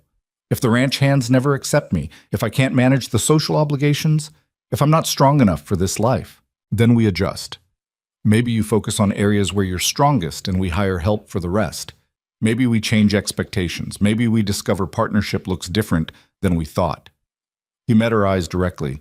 But I won't abandon you for failing at impossible tasks. That's not how partnership works. Even if everyone thinks you made a mistake, everyone already thinks I made a mistake. Their opinions stopped mattering when they decided judgment was more important than respect. Mara took a breath. One more question. If I say yes, if I agree to marry you, are you going to regret it when you're no longer desperate for help? Gideon crossed the room and sat across from her, close enough that she could see the exhaustion and determination in equal measure. I don't do desperate. I do calculated risk. You're a calculated risk. The question isn't whether I'll regret choosing you. The question is whether you'll regret choosing me, because this life is harder than you've seen, and I'm more difficult than I've shown. The version of me you're meeting this week is me on my best behavior. The real version is less patient, less forgiving, and significantly more consumed by work than any reasonable person should be. That's quite a warning. It's quite a gamble for both of us. They sat in silence while lamplight flickered and the house settled around them. Mara thought about the platform in Bitterroot Station, thought about rejection number 7 and the bone-deep certainty that she'd never find anything better, thought about the terrifying leap between survival and actually living. I need tonight to think, she said finally. Take all the time you need. Whatever you decide, I'll respect it. That night, Mara lay awake trying to imagine her life in both directions. Leaving meant safety, loneliness, and the slow death of watching herself fade into invisibility. Staying meant fighting for every inch of respect in a place that didn't want her. But staying also meant purpose, partnership, and the wild possibility that she might actually build something worth having. By the time dawn light crept through her window, Mara had made her decision. She found Gideon into the barn at first light, already working despite the early hour. He was checking a horse's hoof, speaking in low tones to the animal while it shifted nervously. He glanced up when Mara appeared in the doorway, and something in his expression suggested he'd been expecting her. "You're up early," he said, setting the horse's hoof down gently. "Couldn't sleep." Mara stepped into the barn, inhaling the familiar scent of hay and leather and animal warmth. "I have an answer." Gideon straightened slowly, his face carefully neutral. "I'm listening." "I'll marry you, with conditions." Something flickered across his features. Relief, maybe, or surprise that she'd actually said yes. "Name them." "First, I need complete authority over household management. No interference, no second guessing. If I'm going to fix the chaos, I need to be trusted to fix it my way." "Agreed." "Second, I need a budget. Not an allowance I have to beg for. Actual control over household funds with clear understanding of what's available." "Fair. I'll set up accounts for you this week." "Third, if your ranch hands can't accept me after a reasonable period, you fire them. I won't live in a hostile environment indefinitely just to keep experienced workers." Gideon's jaw tightened slightly. Define reasonable period. 6 months. If after 6 months they're still actively undermining me, they go. No arguments. That could damage operations. So will having a wife who's constantly fighting your employees for basic respect. Choose which damage you prefer. He studied her for a long moment, and Mara forced herself to hold his gaze. This was the first real test, whether he'd actually give her the authority he claimed to be offering, or whether he'd backtrack when faced with consequences. 6 months, he said finally. Anyone still causing problems after that gets replaced. I'll start identifying backup candidates now so we're not caught unprepared. Last condition, if I fail, if I try my hardest and still can't make this work, you let me leave with enough money to start somewhere else. No guilt, no pressure to stay out of obligation. How much money? Enough for 6 months of basic living while I figure out next steps. Not charity. Payment for the work I'll have done trying. $1,000, Gideon said immediately. If you leave after genuinely trying, you get $1,000 in transportation to anywhere you want to go. More than 6 months of basic living, but enough to build a real foundation. Mara's throat tightened. $1,000 was more money than she'd seen in her entire life. It was security. Options. The difference between desperate survival and actual choice. That's too much. That's what I think your effort is worth. Take it or negotiate higher, but don't negotiate lower. She wanted to argue, but the stubborn set of his jaw suggested it would be pointless. Gideon had decided she deserved security, and apparently his decisions were as immovable as the mountains surrounding his ranch. "Then we have an agreement," Mara said quietly. "We have an agreement." He held out his hand and she shook it, the same practical grip they'd exchanged on the platform in Bitterroot Station. "We'll ride to town this afternoon for the ceremony, unless you want something more elaborate." "I want it done before I lose my nerve." Something that might have been a smile crossed his face. "Honest as always, get your things. We leave in 2 hours." Mara returned to the house, her heart pounding with the weight of what she'd just agreed to. Mrs. Chen was in the kitchen kneading dough with aggressive efficiency. "Well?" the older woman asked without looking up.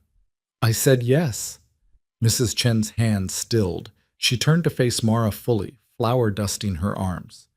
"You sure about this?" "Absolutely not, but I'm doing it anyway. Doing it." "Good. Certainty is overrated. Commitment matters more." She wiped her hands on her apron. "You'll need something better than that traveling dress for a wedding. I might have something that'll work. Come on." She led Mara upstairs to a small room Mara hadn't seen before, Mrs. Chen's private quarters, neat and sparse. The older woman opened a trunk and pulled out a dress in dark blue wool, simple but well made. "Elizabeth's," Mrs. Chen said, seeing Mara's hesitation. She ordered 6 dresses her first year and wore them maybe twice total before deciding they weren't fashionable enough. "Been sitting in this trunk ever since. Someone should get use from them." "I can't wear his dead wife's dress to marry him." "Why not? It's just cloth. She's not using it, and you need something that doesn't look like you've been sleeping in it for a week." Mrs. Chen held it up against Mara. "Close enough fit. Might need minor adjustments, but nothing I can't handle in an hour." Mara touched the fabric, soft, expensive, infinitely better than anything she'd ever owned. It felt wrong somehow, stepping into a dead woman's life so literally, but practicality won over sentiment. "If you're sure it's appropriate, I'm sure Gideon won't care, and anybody who does care can keep their opinions to themselves." Mrs. Chen laid the dress on the bed and pulled out a needle and thread. "Strip down. Let's see what needs fixing." The next hour passed in a blur of measurements and adjustments. Mrs. Chen worked with swift competence, taking in the waist and shortening the hem while maintaining a running commentary about proper wedding etiquette that mostly involved not getting drunk and not starting fights with guests. "Since you're doing this fast, there won't be guests," Mrs. Chen said around a mouthful of pins. "Just you, Gideon, whoever marries you, and probably Tom as a witness. Simple, clean, no drama." "Do you think he's making a mistake?" Mara asked quietly. Mrs. Chen paused in her sewing. "I think he's making a gamble. Whether it's a mistake depends on what you do with the opportunity. Elizabeth was sweet but useless. You're harder but capable. Which matters more on a ranch? That's not a mistake. That's different priorities." Everyone loved Elizabeth. Everyone pitied Elizabeth. That's not the same as love. She was a beautiful tragedy waiting to happen, and when she died, people got to feel noble about their sympathy. You're not tragic. You're a survivor. People don't know what to do with survivors except wait for them to fail so they can feel superior. Mrs. Chen tied off a thread and bit it clean. Don't give them the satisfaction. The dress fit well enough once the adjustments were complete. Mara studied herself in the small mirror, still too old, still too plain, but at least properly dressed. The blue brought out color in her face she didn't know she had. Her hair was still a disaster, but Mrs. Chen attacked it with braids and pins until it looked intentional rather than neglected. "There," Mrs. Chen said, stepping back. "Not a fairy tale princess, but a respectable ranch wife. That's better." Gideon was waiting by the wagon when Mara came downstairs. He'd changed into dark clothes and looked uncomfortable in anything resembling formal wear. His eyes widened slightly when he saw her, and he stood straighter. "That's Elizabeth's dress," he said.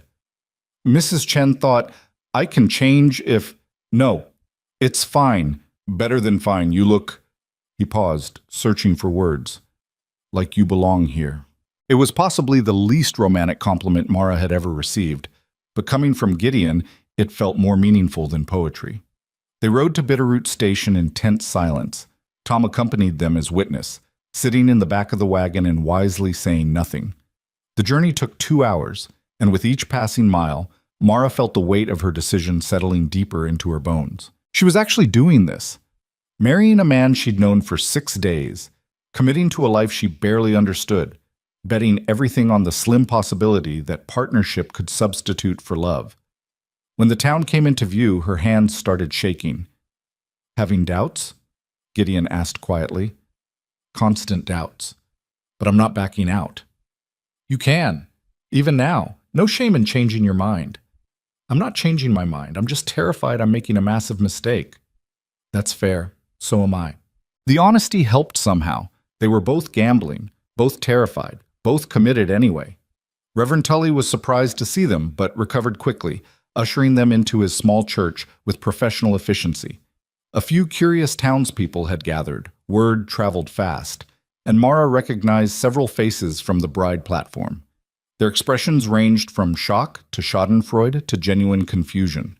Margaret Whitmore stood near the back, her face a mask of barely controlled fury. "Shall we begin?" Tully asked, positioning them at the front. The ceremony was mercifully brief. Traditional words about commitment and partnership that Mara barely heard over the pounding of her heart. Gideon's responses were steady, his hand warm when it took hers for the ring exchange. He'd somehow acquired a simple gold band that fit reasonably well. When Tully asked if she took Gideon as her husband, Mara's voice came out stronger than expected. "I do." Gideon echoed the words with quiet certainty, and just like that, they were married. The kiss was perfunctory, a brief press of lips that was more contractual than romantic. Then they were signing papers, accepting congratulations from people who clearly thought they were insane, and escaping back to the wagon. "That was awful," Gideon muttered once they were safely away from town. "You thought it would be pleasant?" "I thought it would be quicker." Despite everything, Mara laughed. The absurdity of it all, marrying a near stranger to escape loneliness while diving headfirst into a different kind of isolation, struck her as darkly funny. Tom cleared his throat from the back. "Congratulations, boss, ma'am. For what it's worth, I think you'll do fine." "Thanks, Tom," Gideon said. They rode back to Cross Ridge as husband and wife. The landscape looked the same, but everything had changed. Mara was no longer a guest evaluating possibilities. She was the lady of this ranch, with all the authority and responsibility that entailed. The thought was terrifying. When they arrived, several ranch hands were waiting in the yard. They stiffened when they saw the wagon, clearly having heard the news already. Gideon helped Mara down, and she forced herself to stand straight despite the hostile attention. "Gentlemen," Gideon said, his voice carrying across the yard, "may I present my wife, Mara Cross. She has full authority over all household operations, including supply management, staff coordination, and social obligations. Any issues with household matters go through her. Any disrespect toward her is treated the same as disrespect toward me. Are we clear?" Silence. Then slowly, reluctantly, the men nodded. "Good. Get back to work." They dispersed, but Mara caught the whispers and sidelong glances. She'd won legal authority, but not actual respect. That would take time, if it came at all. Inside the house, Mrs. Chen had prepared a modest celebration dinner. The table was set with actual linens and decent china, and something that smelled amazing was cooking in the kitchen. "Welcome home, Mrs. Cross," Mrs. Chen said with a formal nod that somehow conveyed both respect and teasing. "Please keep calling me Mara.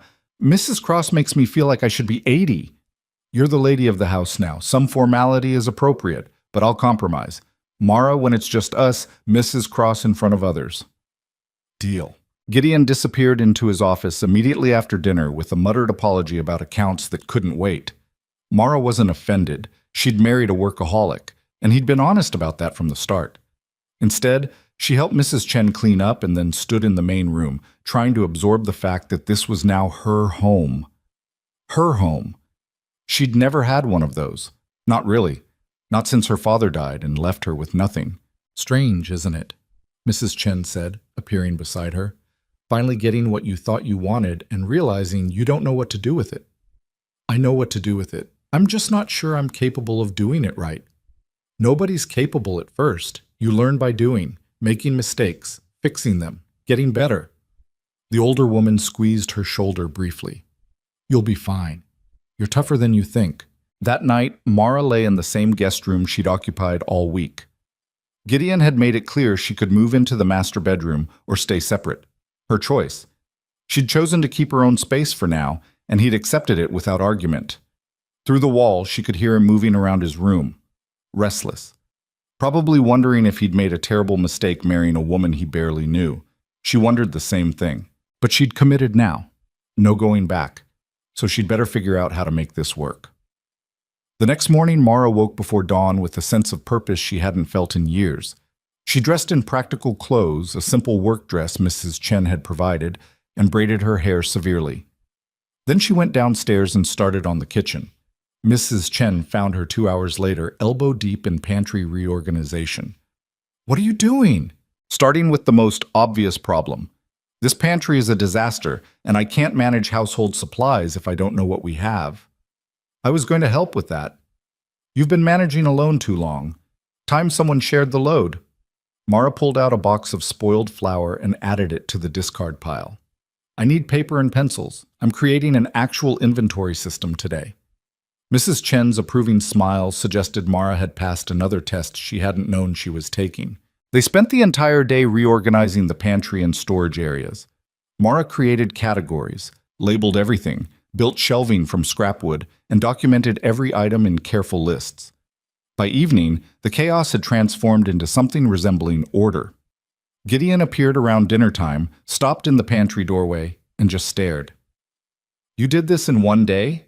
"With Mrs. Chen's help, and it's not finished. We still need to build rotation systems and order tracking, but it's functional now." He walked through the reorganized space, touching labels, checking categories. Elizabeth tried for 3 months and never got this far. Elizabeth was trying to make it pretty. I'm trying to make it work.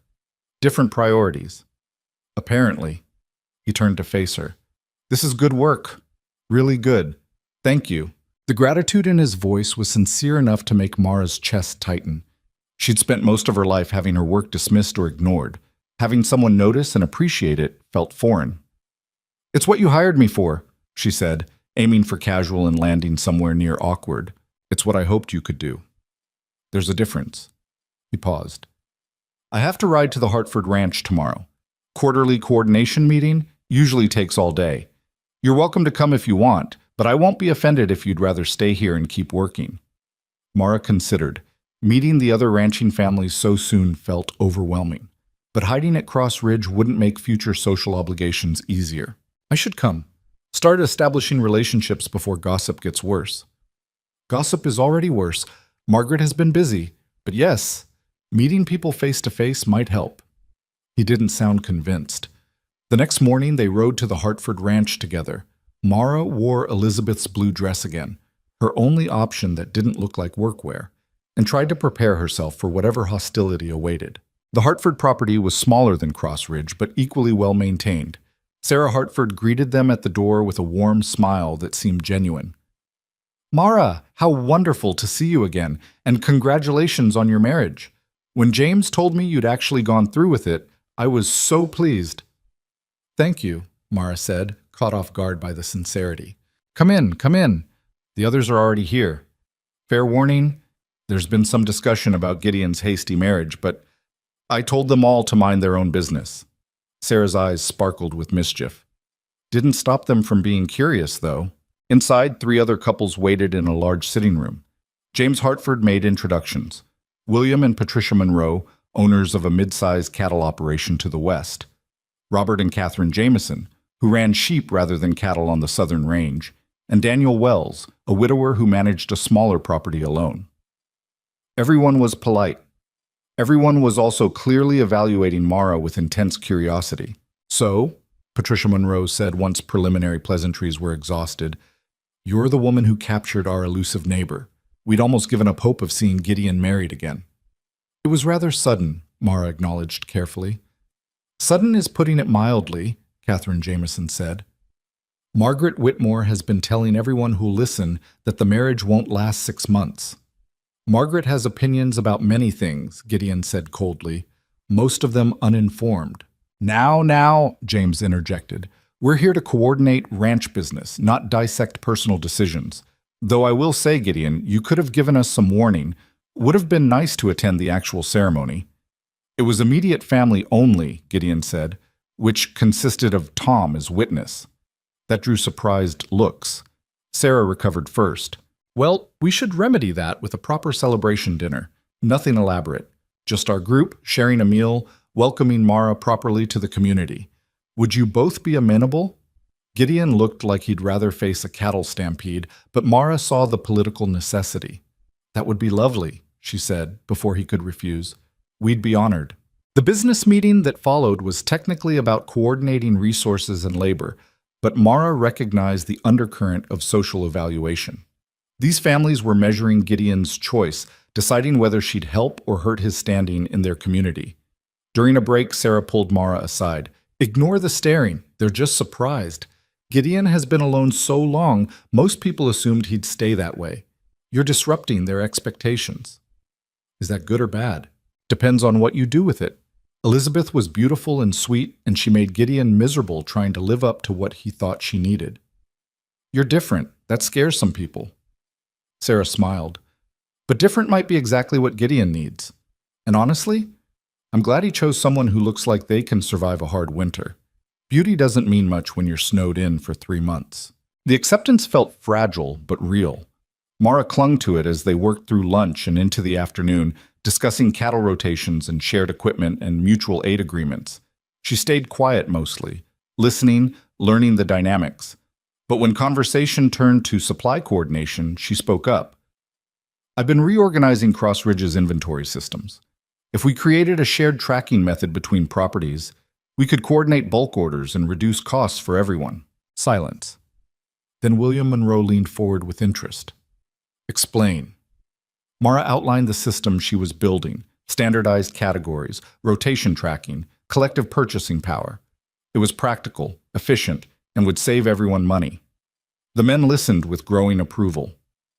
That's actually brilliant, Daniel Wells said when she finished. We've been ordering supplies individually for years. Never occurred to me we could coordinate and negotiate better rates. Elizabeth suggested something similar once, Patricia Monroe said slowly, but she couldn't explain how to implement it practically. Mara, would you be willing to help us develop this system across our properties? Of course, it benefits everyone. Gideon said nothing, but when Mara glanced at him, she caught something fierce and proud in his expression. They left the Hartford ranch as the sun was setting. Mara was exhausted from social performance, but the day had gone better than feared. She'd made potentially useful connections and demonstrated value beyond simply being Gideon's wife. You impressed them, Gideon said once they were alone on the road. The supply coordination idea especially. They're used to thinking of you as my impulsive choice. You made them reconsider. Was it actually a good idea, or were they just being polite? It's an excellent idea that I should have thought of years ago. If you can actually implement it, you'll save every ranch in this region significant money. That's the kind of practical value that matters more than social graces. Mara absorbed that, warmth spreading through her chest. She'd contributed something meaningful, proven she belonged in these meetings, started earning respect through competence rather than charm. Maybe she could actually do this. The following weeks fell into a rhythm. Mara worked 18-hour days reorganizing household systems, coordinating with neighboring ranches, managing supplies, and slowly imposing order on chaos. Mrs. Chen proved invaluable, teaching her the details of frontier household management while covering for her inevitable mistakes. The ranch hands remained hostile, but their resistance became less overt. They complied with her instructions while making their resentment obvious through deliberate slowness and passive-aggressive commentary. Mara ignored most of it, saving her energy for battles that mattered. Gideon was barely present, buried in ranch work from before dawn until after dark. They saw each other at meals occasionally and exchanged updates on household and ranch matters. It was professional, efficient, and desperately lonely. But Mara had been lonely before. At least this loneliness came with purpose. 2 months after their marriage, the first real test arrived. A massive storm swept down from the mountains, dropping 3 feet of snow in 2 days and trapping everyone at the ranch. Supplies ran low, tempers ran shorter, and one of the ranch hands, a man named Patterson, who'd been hostile from the start, decided to challenge Mara's authority directly. She was in the kitchen organizing emergency rations when he walked in, drunk and angry. "You think you're something special?" Patterson slurred. Think because you married the boss, you can order us around like you know anything about ranch work? Mara kept her voice level. I think I'm doing my job, which right now means making sure everyone has enough food to survive this storm. If you have a problem with that, take it up with Gideon. Gideon's not here. Gone to check the north pasture, which means it's just you and me. He stepped closer, reeking of whiskey. Think you can throw me out like you did that Whitmore woman? I'm not some rich bitch you can intimidate. Mrs. Chen appeared in the doorway, carrying the shotgun from the pantry. Patterson, she said calmly, you've got about 5 seconds to apologize to Mrs. Cross and leave before I shoot you. You wouldn't try me. Patterson looked between them. Mara standing her ground despite the fear coursing through her, Mrs. Chen with the shotgun aimed steadily at his chest. Whatever calculation he made, it ended with him backing toward the door. This isn't over, he muttered. Yes, it is, Mara said, her voice harder than she knew she could make it. You just threatened your employer's wife in her own home. When Gideon returns, you're fired. Pack your things. You can't. She can, Mrs. Chen said. And she did. Get out. Patterson left, slamming the door hard enough to rattle windows. Mara's legs gave out the moment he was gone. She sank into a chair, shaking. Well handled, Mrs. Chen said, setting down the shotgun. Though next time, grab a weapon before standing your ground. Backbone is good. Backbone with a gun is better. When Gideon returned hours later, frozen and exhausted, Mara told him what happened. His face went completely still. Where is he now? Bunkhouse, packing, hopefully. He threatened you? Mrs. Chen handled it. I just stood there trying not to show fear. That's handling it. Gideon stood. I'll deal with Patterson. He'll be gone within the hour. Gideon? No argument. He crossed a line. He's done here. True to his word, Patterson was gone before dinner. Word spread fast through the ranch hands. Mara waited for backlash, for more hostility, for the situation to escalate. Instead, something shifted. The remaining hands started complying with her instructions without the passive aggression. Started treating her with something resembling respect. It wasn't warmth, wasn't acceptance, but it was acknowledgement that she had teeth and wouldn't hesitate to use them. That night, Gideon found her on the porch after dinner, staring at the snow-covered landscape. You did well today, he said quietly, standing up to Patterson. That took courage. I was terrified. Courage isn't the absence of fear. It's doing what needs doing despite being terrified. He stood beside her, close but not touching. Thank you for protecting what's mine. The kitchen? The household, our home, yourself. He paused. You're not just managing systems, Mara. You're building something here, making this place work better than it has in years. I see it. The men see it, even if they won't admit it yet. You're doing exactly what I hoped you could do. Mara swallowed against the sudden tightness in her throat. I'm just trying not to fail. You're succeeding, significantly. He turned to face her fully. I know this isn't what you imagined when you agreed to marry me. I know I'm not present enough, not attentive enough, not any of the things a husband should be, but I need you to know choosing you was the smartest decision I've made in years. This place is better because you're in it. I'm better because you're in it. It wasn't romance, wasn't poetry, but coming from Gideon, it felt more meaningful than any flowery declaration. Thank you, Mara said quietly, for giving me a chance when no one else would. Thank you for taking it.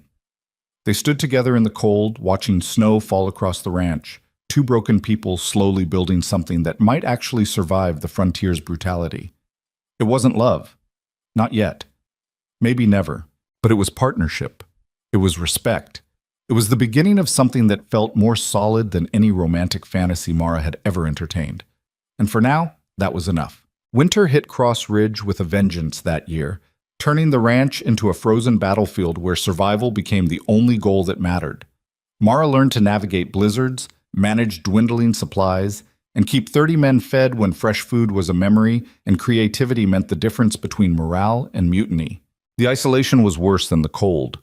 Days passed where she saw no one but Mrs. Chen and Gideon was often gone for stretches, checking livestock or repairing storm damage. The silence pressed in from all sides, heavy and suffocating. On particularly bad days, Mara understood viscerally why Elizabeth had broken. The loneliness wasn't just absence of people, it was the crushing weight of endless white landscape and your own thoughts echoing in empty rooms. It was wondering if you'd made a terrible mistake, but being too trapped to fix it. But Mara had something Elizabeth hadn't. She had work that mattered, and the stubborn certainty that she'd survived worse than weather. By March, when the first thaw arrived, Cross Ridge had lost some cattle, but fewer than neighboring ranches. The household systems Mara had implemented kept everyone fed and relatively healthy.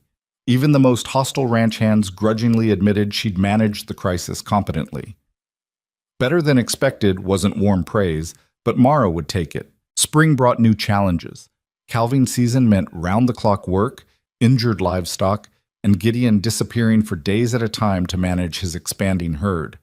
Mara barely saw him except at occasional meals where he ate standing up and left before she could ask how he was. The loneliness returned, different but equally sharp. She'd married for partnership, but partnership required two people, and Gideon was perpetually absent. One evening in late April, after Gideon had worked 36 hours straight and fallen asleep in his office fully clothed, Mara found herself standing in the doorway watching him. He looked exhausted, even in sleep.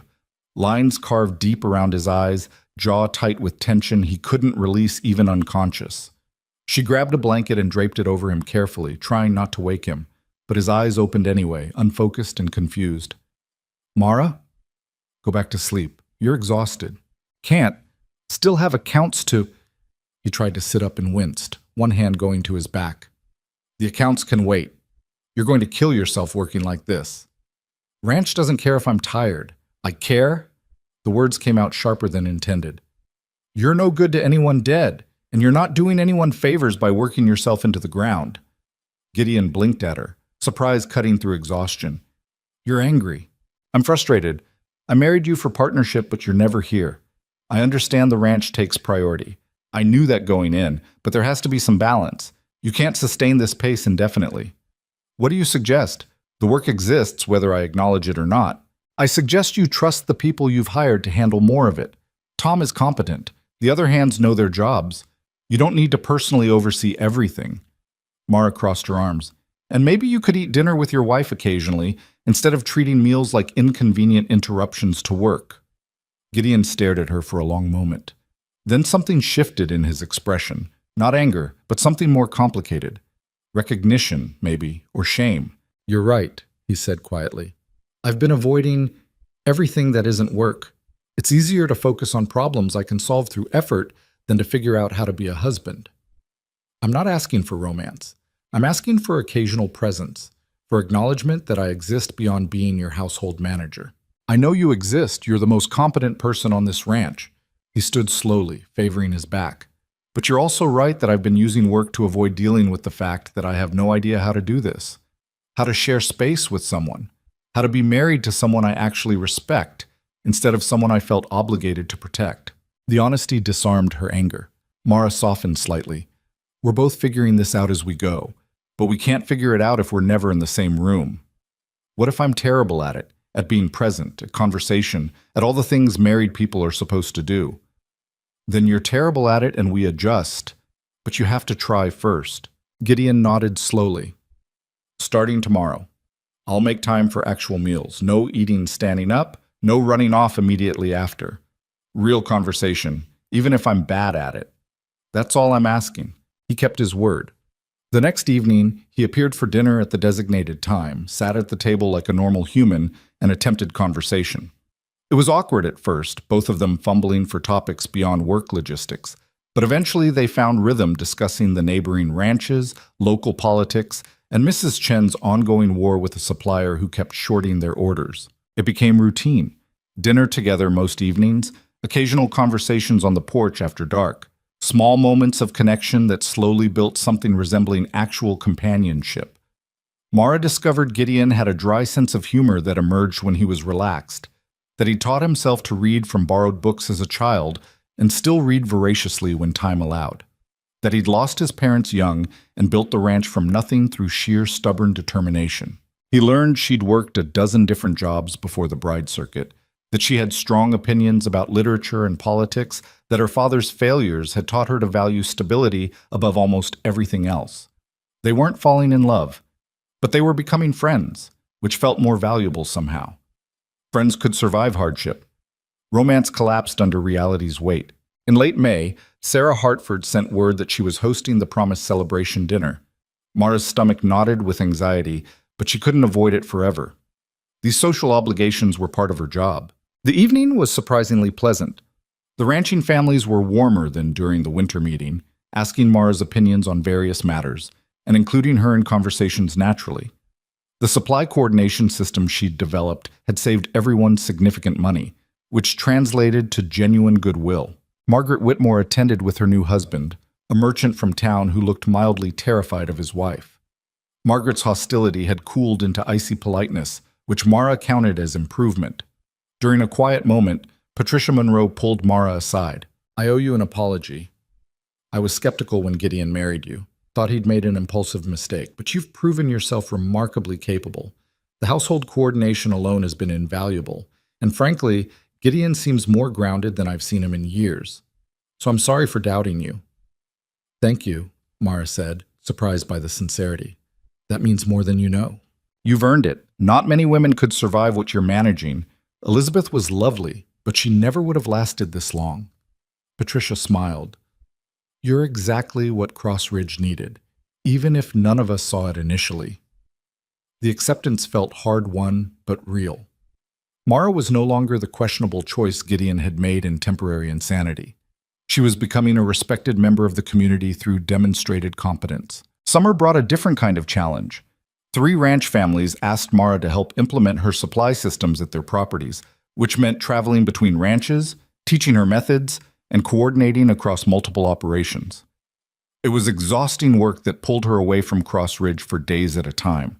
She worried about leaving Gideon alone, worried about the household falling apart in her absence, worried about everything. But Mrs. Chen managed brilliantly, and Gideon seemed oddly proud of Mara's expanding influence. "You're making a name for yourself," he said one evening after she returned from a week helping the Monroe Ranch. "People respect your expertise. That reflects well on both of us. I'm just organizing pantries. You're solving problems that have plagued frontier households for decades. That's bigger than pantries." The work was satisfying in ways Mara hadn't expected. She was good at this, at seeing chaos and imposing order, at understanding practical needs and developing systems to meet them. For someone who'd spent years being told she wasn't good enough, the validation of being genuinely useful felt revolutionary. In August, something shifted. Mara was working in the office late one evening, updating account books, when Gideon appeared with 2 glasses of whiskey. "Thought you might want a break." She accepted the glass gratefully. "Thanks. These numbers are making my eyes cross." He sat across from her, and they drank in comfortable silence for a few moments. Then Gideon spoke, his voice careful. "I've been thinking about something you said months ago, about me never being present. I've tried to change that, but I realize I've been present physically without being present in other ways, without actually sharing anything real." "What do you mean?" "I mean, I've been keeping you at a distance, treating our marriage like a business arrangement because that felt safer than acknowledging it's become something more." He set down his glass. "The truth is, I don't know when it happened, but somewhere between the pantry organization and you threatening to shoot Patterson, I started caring about you, not as a competent employee, as a person I actually want in my life." Mara's heart stuttered.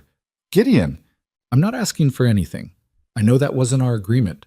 I just thought you should know that this partnership has become more valuable to me than I expected. You're more valuable to me than I expected." She studied his face in the lamplight.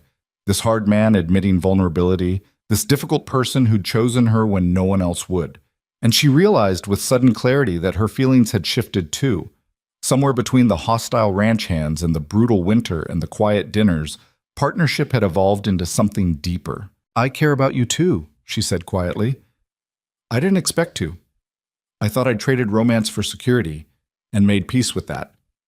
But you've been kind in ways I didn't know I needed, patient with my mistakes, proud of my successes, present even when it's uncomfortable for you."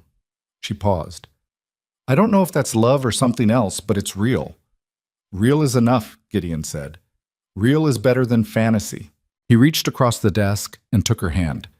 Not romantic exactly, but intimate in a way their business partnership had never been. Mara squeezed back, and they sat like that for a long time. Two damaged people acknowledging that survival had evolved into something worth keeping. That fall, Mara started noticing children around the ranch, workers' kids who had nowhere to go during the day while parents labored. They ran wild, getting into trouble, with no structure or education. Most were bright enough, but had never seen the inside of a schoolhouse. An idea started forming. She mentioned it to Gideon one evening. What if we started a school? Nothing elaborate, just a few hours a day, teaching basics, reading, writing, arithmetic. These kids deserve better than growing up illiterate. Gideon considered. Where would you hold it? The old storage building near the house. It's mostly empty. We could convert it easily enough. You want to add teaching to everything else you're managing? I want to do something that matters beyond organizational systems. These children need opportunity, and nobody's providing it. He smiled, one of his rare, genuine smiles that transformed his entire face. Do it. Whatever you need, we'll make it happen. By November, Cross Ridge School was operating 3 days a week. Mara taught 15 children ranging from 6 to 14 using borrowed books and improvised materials. She wasn't a trained teacher, but she was organized, patient, and genuinely invested in her students' success. Word spread. Parents from neighboring ranches started bringing their children. Within months, enrollment had grown to 30 students, and Mara was teaching 5 days a week, with help from Sarah Hartford, who taught school before marriage. The school became Mara's greatest pride. Watching children learn to read, seeing them grasp concepts and light up with understanding, it felt more meaningful than any household system she'd designed. Gideon often stopped by to watch her teach, leaning against the doorframe with an expression Mara couldn't quite name. Pride, certainly, but something else too, something warmer. One snowy December evening, 2 years after their marriage, Gideon found Mara grading papers by the fire. He sat beside her, closer than his usual careful distance. I need to tell you something, he said. That sounds ominous. It's not. It's just... He paused, searching for words. When I chose you on that platform, I thought I was making a practical decision, choosing competence over beauty, survival skills over romance. I told myself it was smart, logical, the right choice for running a ranch. And now? Now I realize I got impossibly lucky. You're not just competent, you're brilliant. You've transformed this ranch, this community, in ways I never imagined. You've built a school from nothing. You've earned genuine respect from people who were predisposed to hate you. You've made this place feel like a home instead of a military operation. His voice roughened. And somewhere along the way, you made me feel things I thought died with Elizabeth. Not the same things, better things, based on reality instead of illusion. Mara set down her papers, her throat tight. What are you saying? I'm saying I love you. Not because you're useful or because you've exceeded expectations. I love you because you're stubborn and honest and stronger than anyone gives you credit for. I love you because you stood on that platform 7 times and refused to disappear. I love you because you chose to fight for this life when leaving would have been easier. He took her hand. I know that wasn't our agreement. I know you married me for security, not romance. But I needed you to know that what we've built here is real. At least it is for me. Tears burned Mara's eyes. She'd spent so long convinced she was unlovable, too old, too plain, too damaged by rejection, that hearing Gideon say these words felt impossible. I love you too, she whispered. I didn't think I could. I thought I'd buried that part of myself along with all the other dreams that never came true. But you made space for me to be myself. You valued my strengths instead of focusing on my weaknesses. You let me fail without punishing me and succeed without diminishing it. Her voice broke. That's what I needed all along. Not someone who chose me despite my flaws. Someone who chose me because of who I actually am. Gideon pulled her into his arms, and for the first time in their marriage, they held each other as more than business partners, as people who'd found something real in the most unlikely circumstances. Those 7 rejections, he murmured against her hair. They were the luckiest thing that ever happened to me. Because they brought you here. Mara laughed through tears. That's a terrible romantic sentiment. I'm terrible at romance. You knew that going in. I did. But you're excellent at honesty, and that matters more. They stayed by the fire long after the papers were graded and the logs burned to embers, talking about everything and nothing, sharing the kind of intimacy that came from truly knowing another person. The years that followed weren't easy. The frontier never became gentle, and managing a ranch alongside a school remained exhausting work. But Mara and Gideon faced challenges together, as actual partners who'd learned to lean on each other. The school grew into a permanent institution.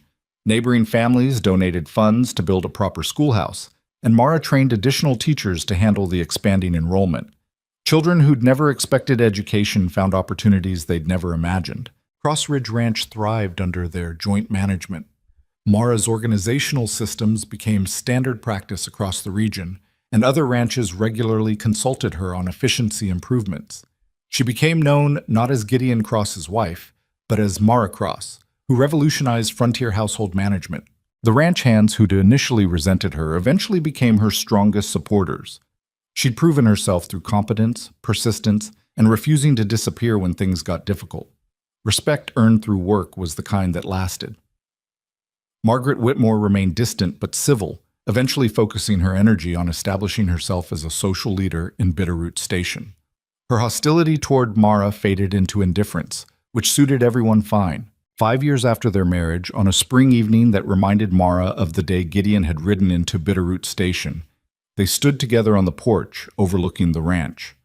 The school building was visible in the distance, children's laughter drifting across the evening air. "Do you ever regret it?"